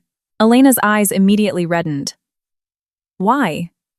Why are you still helping me? I betrayed you, because in the end you chose your conscience, I said softly, and because I believe people can change. Sobbing, she accepted the document, bowed deeply, and left. I hoped that she and I myself could truly have a fresh start. In the afternoon, I toured the various company departments, speaking directly with employees. Many were surprised by my proactive attitude. My father was known for his commanding authority and rarely left his office. In the R&D center, I discovered that a smart home project was stalled and immediately ordered more resources allocated to it. In the marketing department, I rejected a rather conservative promotional campaign and demanded bolder, more innovative ideas. The Prescott Group needs to show vitality, not a defensive posture, I told the marketing director. We need to attract the younger generation of consumers and investors. At sunset, just as I was preparing to leave, Alaric's attorney suddenly appeared. Acting CEO, I have come on behalf of Mr. Garrison to discuss the divorce settlement and asset division. The lawyer handed me a thick stack of papers. I reviewed it alongside George. Among the clauses, Alaric shockingly requested a division of the Prescott Group shares I held. The reasoning was that the value of the Prescott Group shares had increased significantly during our marriage. I almost laughed. Tell Alaric Garrison that if he insists on this request, I will file additional federal charges for trade secret theft and fraud to ensure he spends far more time in prison. Sweat beaded on the lawyer's forehead. I will relay your message. After the lawyer left, George asked with concern, if we do this, aren't we backing him too far into a corner? He has nowhere left to go, I said coldly. With Julian's fall, Alaric lost his last pillar of support. Now he's just hoping I won't hit him anymore. Sure enough, an hour later, the lawyer called back. Alaric accepted all terms and voluntarily waived any division of assets in exchange for a quick divorce and leniency. A wise choice. I hung up. But in my heart, instead of the joy of victory, I felt only desolation. 3 years of marriage ending in such cold calculation. The next day, as the first step of my media reshaping plan, I gave an exclusive interview to Laura. During the interview, I spoke frankly about the failure of my marriage, but emphasized that this was not the only story defining my life. First, I was the daughter of the Prescott Group, and now I am its guardian. Women should not be judged by their marital status. Our value extends far beyond that. When asked about Julian, I responded cautiously. The case is currently in the judicial process, so it is inappropriate for me to make further comments. I will only say that all families can have imperfect members. What's important is how you face and overcome it. The reaction to the interview exceeded my expectations. The hashtag number Beatrice Prescott Independent Woman started trending, and many praised my elegance and strength. My father called from the hospital. Beatrice, the interview was excellent. Your mother watched it too. She is very proud of you. I felt a warmth in my chest. Is Mom doing well? It's true that the shock of her medical records leaking affected her, but seeing you has lifted her spirits. My father's voice sounded relieved. Perhaps this is an opportunity for her to face reality again. I suddenly had an idea. Dad, I want to bring Mom back to New York for treatment. The Swiss clinic is professional, but family care is more important. My father was silent for a moment. The risk is high. I can put together a medical team with the best specialists in the country, I insisted. And with Julian behind bars, half the threat is gone. The other half, he took a deep breath. It's something our family has to face together. My father finally agreed. George began preparing the medical transport and coordinating with the nation's top psychiatrists. Meanwhile, Prescott Group stock began to steadily recover. The divestment plan for non-core assets proceeded smoothly, and the New York project officially launched. A week later, I attended the groundbreaking ceremony for the Smart City New York project. Before the media and guests, I confidently explained the innovative philosophy and social significance of the project. This is not just a commercial project, but the Prescott Group's commitment to this city to create a smarter, greener, and more humane living space. I announced we would donate 5% of the project's profits to an environmental and educational foundation, which earned me enthusiastic applause. After the event, an unexpected figure appeared before me. It was Lucy. She was pale and thin, completely stripped of her former glamour. Miss Prescott, could I have a moment? I signaled the bodyguards to step back but maintained a safe distance. Speak, she sobbed. I know I don't deserve your forgiveness, but please don't press charges against me for the fake pregnancy. I truly had no choice. I looked at her coldly.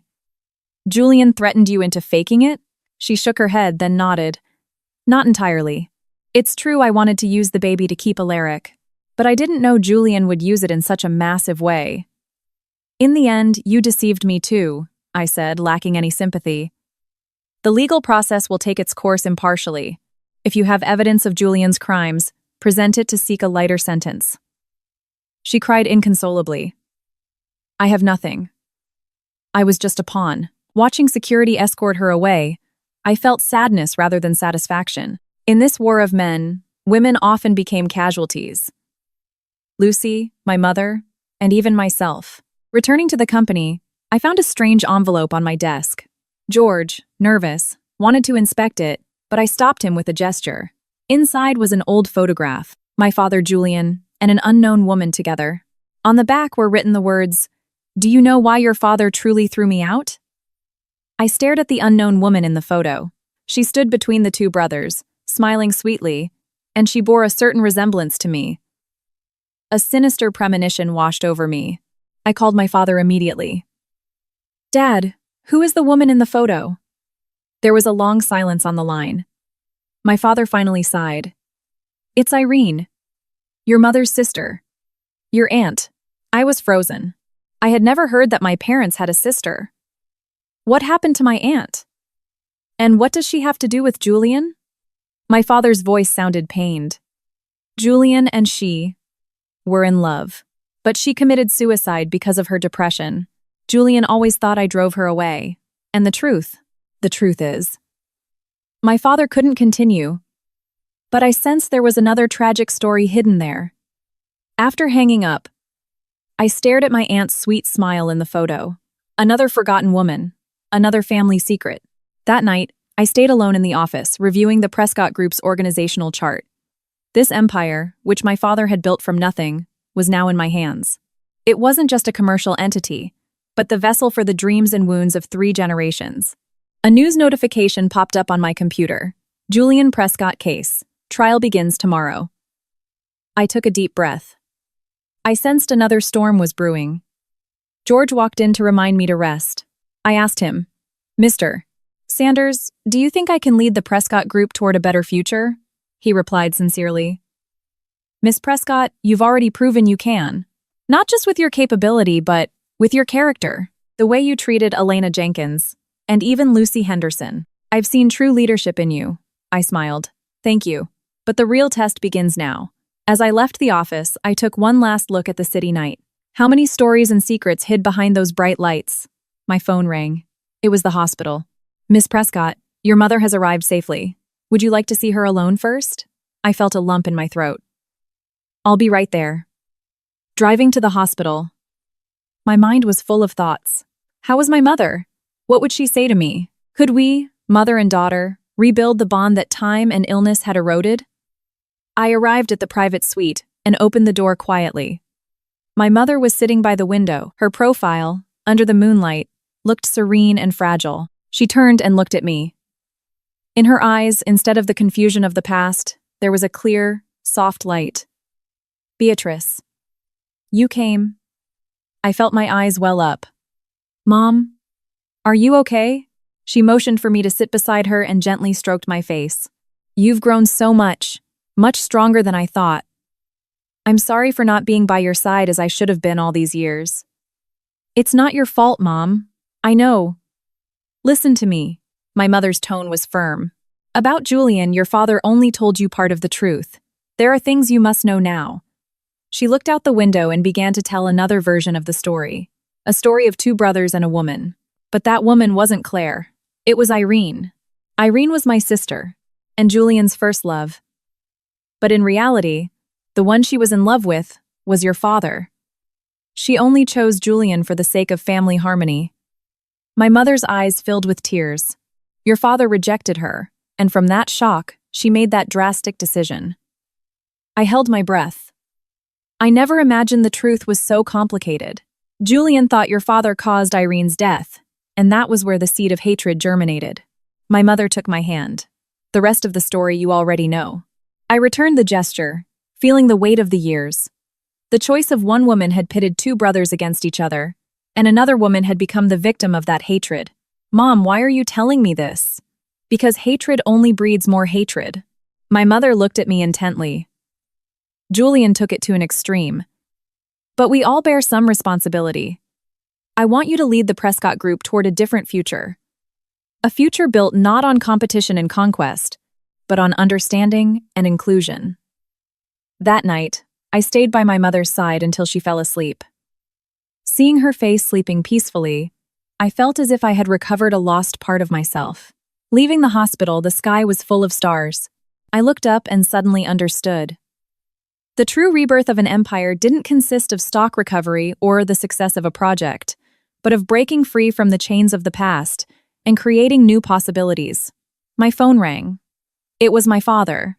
"Beatrice, how is your mother?" "She's fine," I smiled. She told us another version of the story. My father remained silent for a moment. "She's finally let go of her burden, too. Perhaps this scandal, in the end, has been a salvation for all of us." Before hanging up, I said, "Dad, when you recover, let's have a proper family dinner. No secrets, no shadows. Just a normal dinner." My father's voice broke. "Yes, let's do that." Back at the estate, I thought about Julian's trial tomorrow. As a key witness, I would have to take the stand. It would be an official farewell to the past and the starting point of a new beginning. When the first rays of dawn began to break, I stood in front of the mirror and dressed in that dark navy suit that symbolized strength and hope. Today, Beatrice Prescott would not present herself as a victim, but as the guardian of a reborn empire. And I knew this had only just begun. The federal courtroom was solemn and imposing. I sat in the witness stand, facing Julian at the defense table. He was wearing an orange jumpsuit and was handcuffed, but his gaze remained as sharp as a knife, as if he were still in control of the situation. Witness Beatrice Prescott, please describe your relationship with the defendant. The federal prosecutor's voice was calm. I took a deep breath. The defendant, Julian Prescott, who in the past used the alias Victor, is my father's brother and my biological uncle. A murmur swept through the courtroom. This familial relationship hadn't been made public yet, and for many, it was the first time hearing it. Julian's defense attorney objected immediately. Objection, Your Honor. The familial relationship between the witness and the defendant may prejudice her testimony. The judge looked at me. Does the witness admit this relationship could influence her testimony? I replied firmly. No, Your Honor. Precisely because we are family, his betrayal is even more unforgivable. The prosecutor continued his questioning. Please describe how the defendant interfered in your marriage. I objectively recounted how Julian had manipulated Alaric through Lucy, how he orchestrated the humiliation at the gala, and how he stole trade secrets from the Prescott Group. When mentioning the leak of my mother's medical records, my voice trembled slightly, but I finished my statement. The reporters in the gallery typed furiously. It was more dramatic than any TV show. When it was the defense attorney's turn to cross-examine, the atmosphere tensed sharply. Ms. Prescott, is it true that the Prescott Group exercised almost total economic control over Apex Global? The attorney's tone was biting. I replied calmly. The Prescott Group was a strategic investor in Apex Global, providing funding and enjoying the corresponding rights. It's standard business practice. Standard? The attorney's voice rose. According to our information, the Prescott Group controlled almost every major decision at Apex Global via the investment contract. If that's not control, what is? The prosecutor objected. Objection. Your Honor, counsel is leading the witness. The judge sustained the objection, but the attorney pivoted. Ms. Prescott, is it true that due to the failure of your marriage, you harbored a deep grudge against Mr. Garrison? Counsel, I cut him off. It is true that I felt disappointed and angry about Mr. Garrison's betrayal. That is human nature. But I have never retaliated through illegal means. Are you sure? The attorney asked pointedly. Then how do you explain that immediately following the incident at the gala, the Prescott Group launched an all-out financial attack against Apex Global? It wasn't planned revenge? The courtroom held its breath, waiting for my response. I lifted my chin slightly. It was a legitimate, regulatory-compliant act of commercial self-protection that the Prescott Group took based on the breach of contract that Mr. Garrison himself publicly admitted. All actions were in accordance with the contract and SEC market regulations. The attorney didn't look satisfied, but for the moment, he couldn't rebut further. He changed the subject. The witness claims the defendant stole trade secrets from the Prescott Group. Do you have proof? Wire transfer records, communication logs, and witness testimonies. They prove that Julian obtained confidential information from the Prescott Group via Lucy Henderson and used it in Nexus Tech's bidding proposal. Suddenly, the attorney dropped his trump card. But according to our intelligence, wasn't that supposed confidential information actually provided to Lucy Henderson by you? I was stunned. It was a completely baseless accusation. The prosecutor objected vehemently, and the judge warned the defense not to make baseless accusations. But the attorney pressed on. Your Honor, we have evidence that the witness met secretly with Lucy Henderson and handed her documents. My heart sank. It was obvious slander, but if they dared to make such a claim, it meant they had prepared some kind of fabricated proof. During a 5-minute recess, George briefed me urgently. They've forged photos and communication logs of a meeting between you and Lucy. It appears to be the last desperate card Julian prepared before he was arrested. I gritted my teeth. We can prove they're fake. The tech team is analyzing it. They need time. George's expression was grave. When the session resumed, the attorney, as expected, presented several blurry photos as evidence. In them, a woman with a similar build to mine was conversing with Lucy and handing her documents. These photos were taken 1 week before the New York project bid, the attorney said confidently. Does the witness admit to having met with Lucy Henderson in this manner? That is not me. Nor is it Lucy Henderson, I denied flatly. I have never met alone with Lucy, much less handed her documents. The attorney smirked. Then how do you explain that your fingerprints were found on the documents Lucy received? A murmur swept through the courtroom. I looked at the prosecutor in shock. He also seemed baffled. This was new evidence. The judge requested the fingerprint analysis report, and the attorney submitted a document, claiming my prints had been detected on the technical documents Lucy obtained. It's a setup. I couldn't help raising my voice. It is highly likely those documents were intentionally contaminated with my prints. I handle technical documents at the Prescott Group frequently, so obtaining my fingerprints is very easy. The judge called for a recess for both sides to prepare for the new evidence. In the waiting room, I paced nervously. His plan was meticulous. They had even forged the fingerprints. George received a call, and his face brightened slightly. The tech team noticed that the woman in the photos doesn't have pierced ears. You do. This could be a turning point. When the session resumed, we pointed out this detail and requested an expert analysis. The attorney, who hadn't anticipated this flaw, was momentarily rattled. But then, something even more shocking happened. Julian suddenly requested to speak. Your Honor, I admit to all charges, he said calmly. But I wish to clarify a few facts prior to sentencing. Everyone was stunned, including his own lawyer. Julian turned to me. His gaze was complex. Beatrice, I admit you are stronger than your father. I have lost. But there is a truth you must know. He took a deep breath. Your father, Ferdinand Prescott, is not the righteous man he appears to be. In the past, to seize control of the family business, he set a trap for me to make a mistake. Later, he even forged evidence to throw me out. The prosecutor objected vehemently, but the judge allowed Julian to continue. Your mother's depression wasn't my fault either. It was because of your father's infidelity. The woman's name is Martha Allen, a former Prescott Group employee. Your father had a child out of wedlock with her, and that child now works at the Prescott Group. The courtroom dissolved into chaos. Journalists snapped photos frantically. It was a bombshell. I stood frozen on the stand. My mind went blank. Could this be true? Or was it Julian's final slander before his fall? The judge banged his gavel, demanding order, but the situation was already out of control. The trial had to be suspended. Amid the confusion, I left the courthouse escorted by bodyguards. The reporter's questions rained down like bullets. Miss Prescott, did you know about the existence of an illegitimate child? Is it true Chairman Prescott was unfaithful? Will this affect the line of succession at the Prescott Group? Back in the car, I still couldn't recover from the shock. George tried to console me. Miss Prescott, this is undoubtedly Julian's slander. Don't believe it. But in a corner of my mind, a voice whispered, What if? What if my father really had a child out of wedlock? Returning to the company, I saw employees whispering. The rumor had already spread. I forced myself to act normally, but I couldn't concentrate.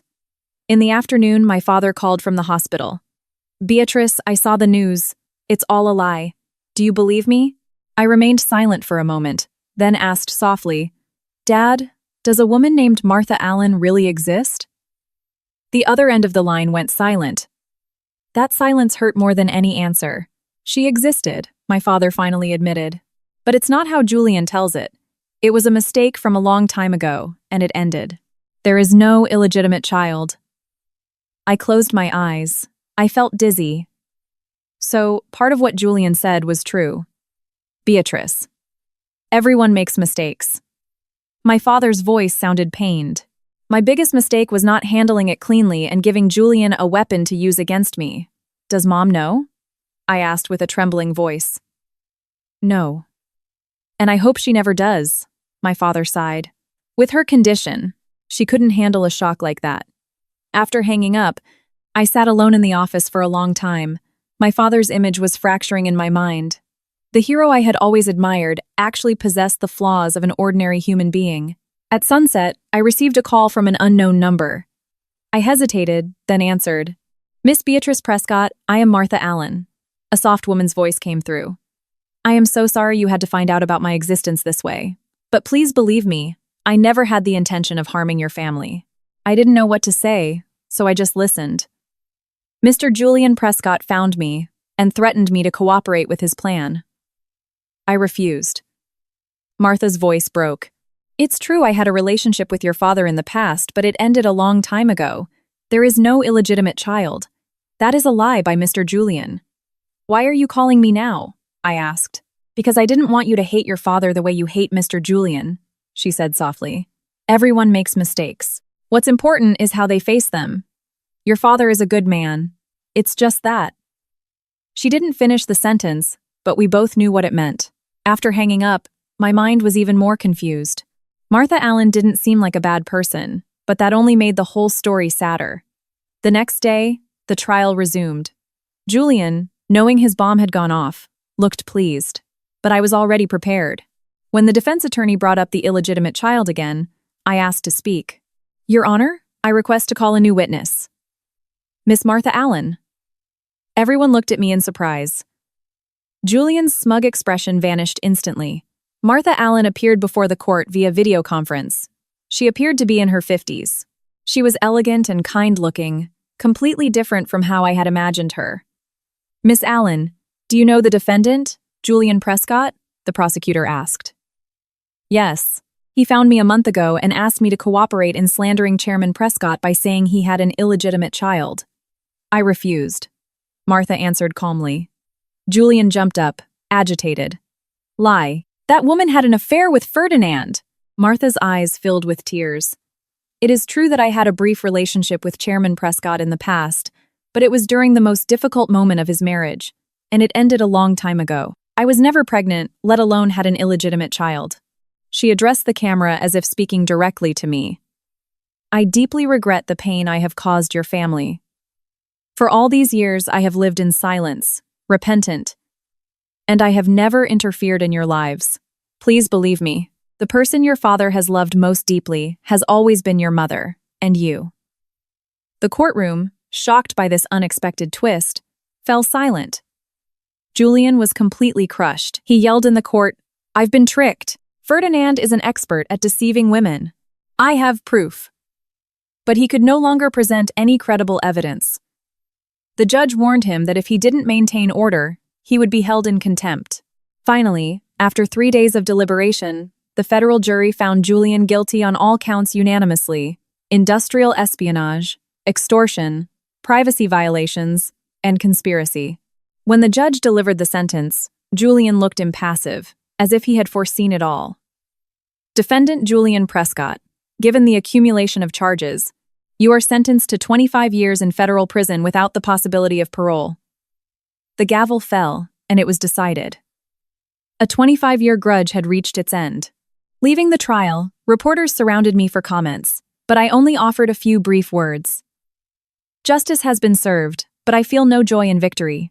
This is a family tragedy, and I hope nothing like this ever happens again. Returning to the company, I received a text from my father. Thank you for your trust and understanding. I owe you an explanation. When you're ready, I'll tell you the whole truth. I replied, the most important thing right now is Mom. Let's help her recover first. A week later, my mother's condition had improved noticeably. The team of experts said that returning to New York and being with family was having a very positive effect on her treatment. Over the weekend, I left all work behind and walked with my mother through the gardens of the estate. She was emotionally stable and even joked. They told me you were very imposing at the trial. Just like me when I was young. I smiled. Genetics.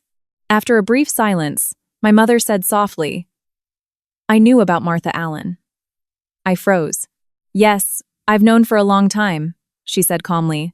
In a marriage, there are always storms. What matters is how you weather them. Your father made a mistake, but he chose his family, and I chose to forgive. I looked at my mother in shock. I suddenly realized she was a much stronger woman than she appeared. Then why? I didn't understand. Why did you suffer from depression? My mother sighed. It wasn't because of that. It was the pain of losing your aunt, and the sadness of not being able to have more children afterward. I wanted to give you a brother. I hugged my mother. Having you and Dad is enough. At that moment, I felt as if a massive boulder that had been crushing my heart had finally lifted, accepting imperfection. Perhaps that was the beginning of maturity. On Monday, back at the company, I called an all-hands meeting. I didn't avoid the recent scandal, but faced it head-on.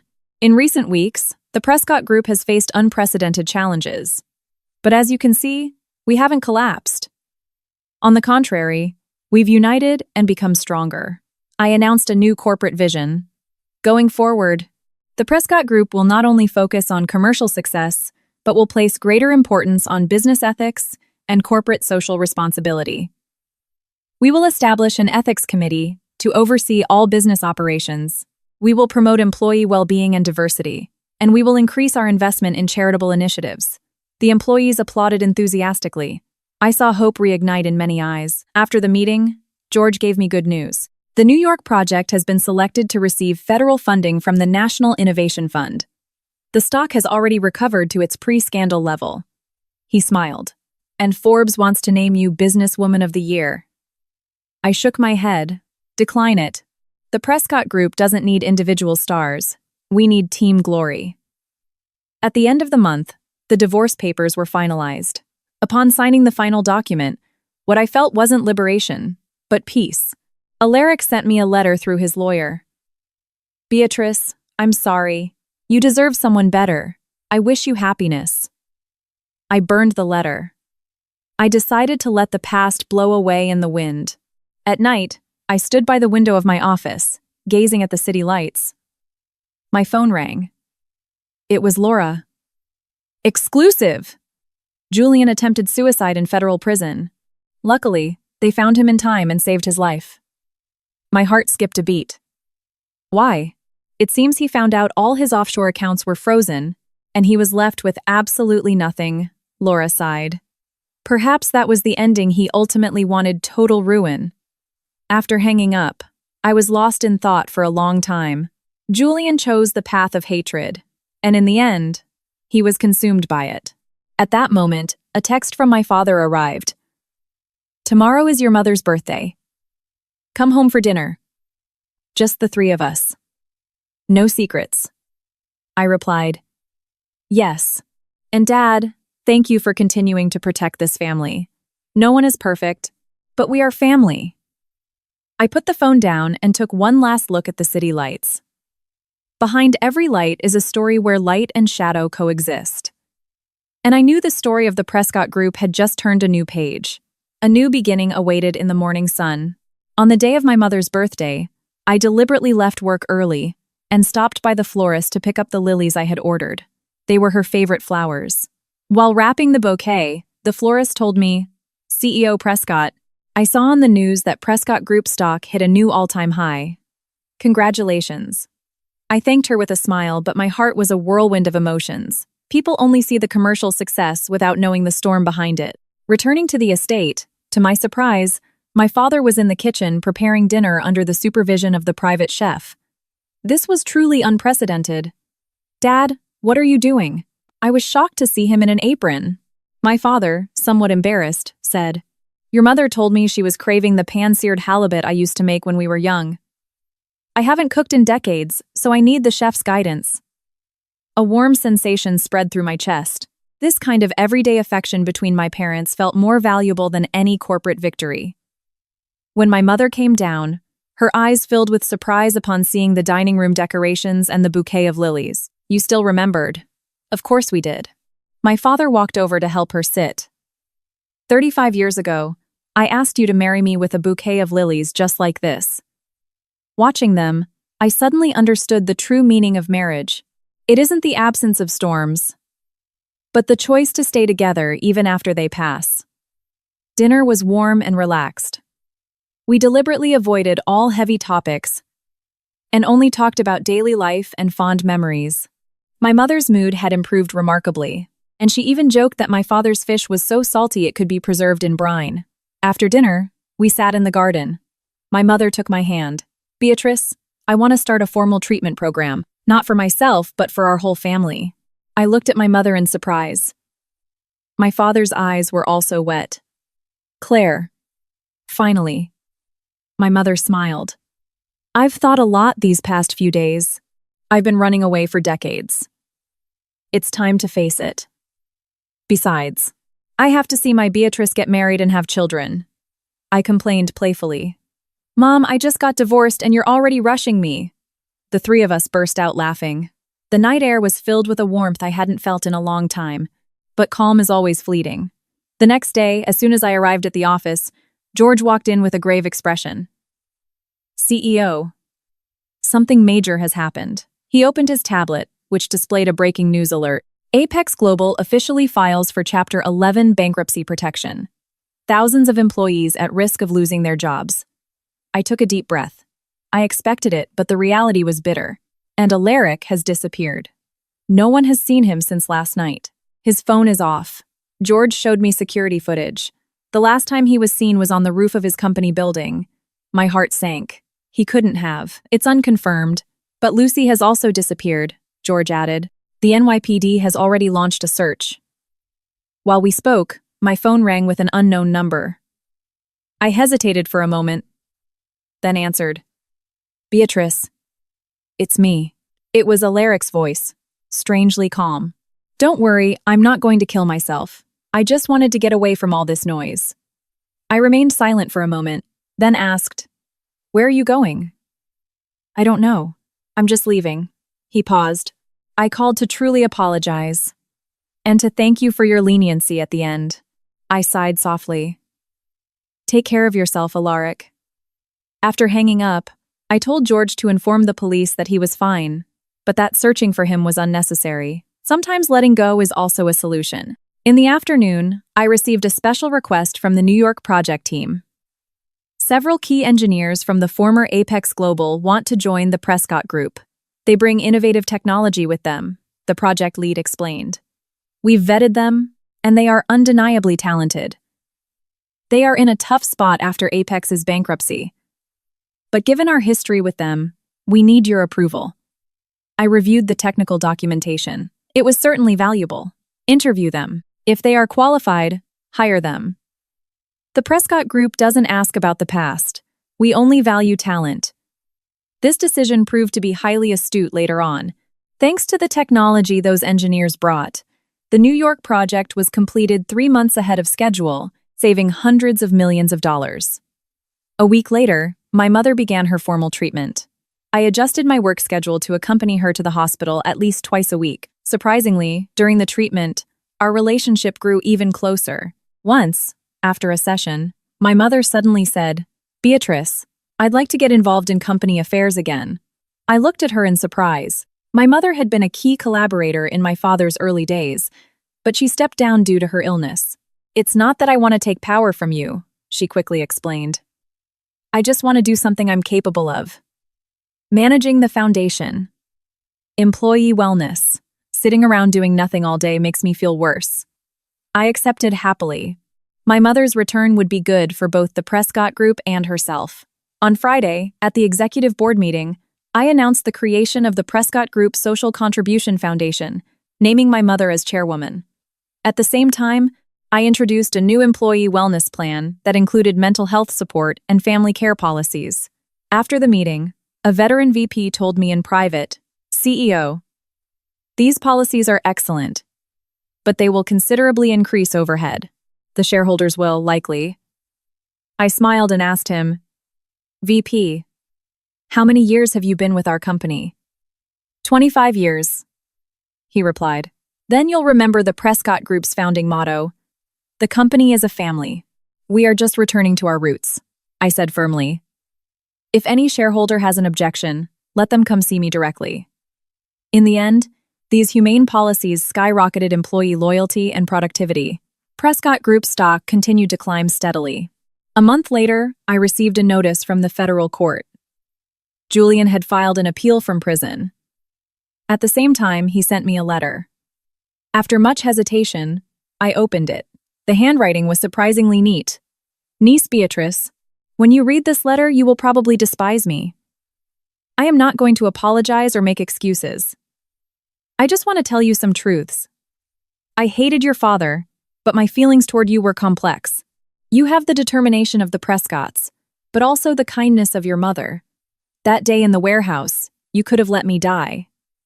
But instead of shooting me, you shot the cargo net. In the long time I've been in prison, I've reflected on my life. Hatred blinded me and didn't let me see other possibilities. Now it's all over. I will only tell you one thing. Be careful with Orion Capital. It's not a simple shell company. Behind it is a much larger force. I was just a front man. Just because I've fallen doesn't mean they will stop going after the Prescott Group. Farewell. Take care. Julian, I felt a chill. If Julian was just a front man, who was the true power behind him? And why were they still targeting the Prescott Group? I immediately called George, convened a meeting, and ordered a comprehensive reinvestigation into Orion Capital's background. Initial results showed the company's holding structure was extremely complex, pointing ultimately to an international syndicate, but with no clear vendetta against the Prescott Group. We need a deeper investigation. George's expression was grave. If such an enemy truly exists, we are in the light, and they are in the shadows. It's very dangerous. I thought for a moment. For now, investigate secretly. At the same time, reinforce the group's security, especially around top executives and key tech departments. In the following days, although the surface appeared calm, turbulent currents ran underneath. While managing the group's normal operations, I closely monitored the investigation's progress. My mother gradually adapted to her work, and her foundation's first project, a support plan for female entrepreneurs, received stellar reviews. My father's health also recovered, and he began to participate in major decisions remotely. One weekend, while our family was having dinner together for the first time in a long while, my father suddenly said, "Beatrice, I am considering officially retiring and having you assume the chairmanship." I nearly dropped my fork. "Dad, you're still young," my mother chimed in. "Your father just wants to spend more time with me. The doctor says doing things together helps my recovery." My father nodded. "And you have more than proven your capability. It's time for a new generation to lead the Prescott Group." That night I couldn't sleep. Assuming control of the Prescott Group wasn't just an honor. It was a heavy responsibility. And if there really was an unknown enemy lurking in the dark, would I be able to face them? At dawn, I stayed alone in the study, reading the century-old history of the Prescott Group. From my great-grandfather's small factory to the current corporate empire, it had survived wars, upheavals, and crises, always rising with tenacity. Suddenly, I understood. The true strength of the Prescott Group wasn't wealth or power, but heritage and resilience. On Monday, I accepted my father's proposal and began preparations for the transition. The news was widely covered by the media, with an overwhelmingly positive reaction. But just at that moment, a sudden crisis erupted. On Tuesday morning, the Prescott Group suffered a massive cyber attack. Key systems were paralyzed, facing a catastrophic data breach crisis. At the same time, several overseas projects began to be investigated by local governments without cause, and the stock plummeted immediately. "It's not a normal attack," the head of cybersecurity reported. "It's state-level professional." I immediately activated the emergency response protocol. At the same time, I sensed that it was highly likely this was the first strike from Orion Capital, or the force behind it. In the emergency meeting, the executives wore grave expressions. Some proposed scaling back overseas operations. Others advocated a forceful response. After listening to all opinions, I made a decision. First, all efforts go into restoring the system and strengthening defenses. Second, we will cooperate transparently and openly with the foreign government investigations. Third, we will not scale back or halt. We will continue with our global expansion as planned. Several veterans objected. "It's too risky. We should focus on defense right now," I responded calmly. The Prescott Group has never progressed on the defensive. In the face of difficulties, we only have one path: forward. In the following days, I practically lived at the company, directing the crisis response. My mother brought me home-cooked meals every day, and my father advised me remotely. The employees, with high morale, worked tirelessly. After a grueling week of fighting, the system was almost completely restored, and the overseas investigations were resolved smoothly thanks to our proactive cooperation. The stock, after a brief dip, rebounded strongly, surpassing its pre-crisis level. After the crisis, I wrote an open letter to all employees. This attack wounded us, but it also made us stronger. The Prescott Group will not bow to threats. On the contrary, we will step out into the world with greater resolve. At my swearing-in ceremony as CEO at the end of the month, my father personally handed me the company seal. "You are braver and wiser than I am.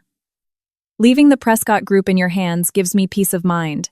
I accepted the seal and, before all the employees and the media, solemnly promised, I will lead the Prescott Group, not with a will to conquer, but with the heart of a guardian. Our goal is not just commercial success, but the creation of shared value. Amid the applause, I saw my mother smiling through her tears, my father looking on with pride, and the employees' eyes filled with trust.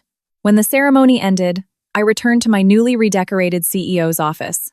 On the desk was a framed picture, a new family photo, the three of us embracing, smiling radiantly. George knocked on the door and entered. CEO Prescott, you have a visitor. She says she's a friend. I looked up, surprised. I saw Laura walk in with an unknown man. B, this is my fiancé. He's a cybersecurity expert. He helped us a lot in secret during this recent attack. Laura blushed as she introduced him. I looked at the two of them, surprised. Laura quickly explained. It's not that I was hiding it. We'd just reconnected during this crisis. And it so happens his specialty is cybersecurity. The man smiled and extended his hand. CEO Prescott, I've heard a lot about you. Actually, I know something about the group that attacked the Prescott Group. If you'll permit me, I'd like to help. I asked him for more details. The group's codename is Orion. It's an international industrial espionage syndicate that specializes in attacking large Asian and European and now American corporations, he said seriously. Behind them is a mysterious funding source, and their goal isn't simple corporate competition, but more complex geopolitical purposes. I remembered Julian's warning and felt a chill. Why have you decided to help the Prescott Group? The man looked at Laura. On one hand, for Laura. On the other, my father was also a victim of Orion in the past. His company collapsed, and he committed suicide. It's personal for me. Fate had brought together people with a common enemy once again. I decided to hire this man as a security consultant and completely overhaul the Prescott Group's defense system. At night, I stood alone in the office by the floor-to-ceiling window, thinking about future challenges. The enemy was still in the shadows, but I was no longer afraid. My phone rang. It was my mother. Beatrice, make sure you eat well and get some rest. No matter what happens, family will always be on your side. I felt a warmth in my chest.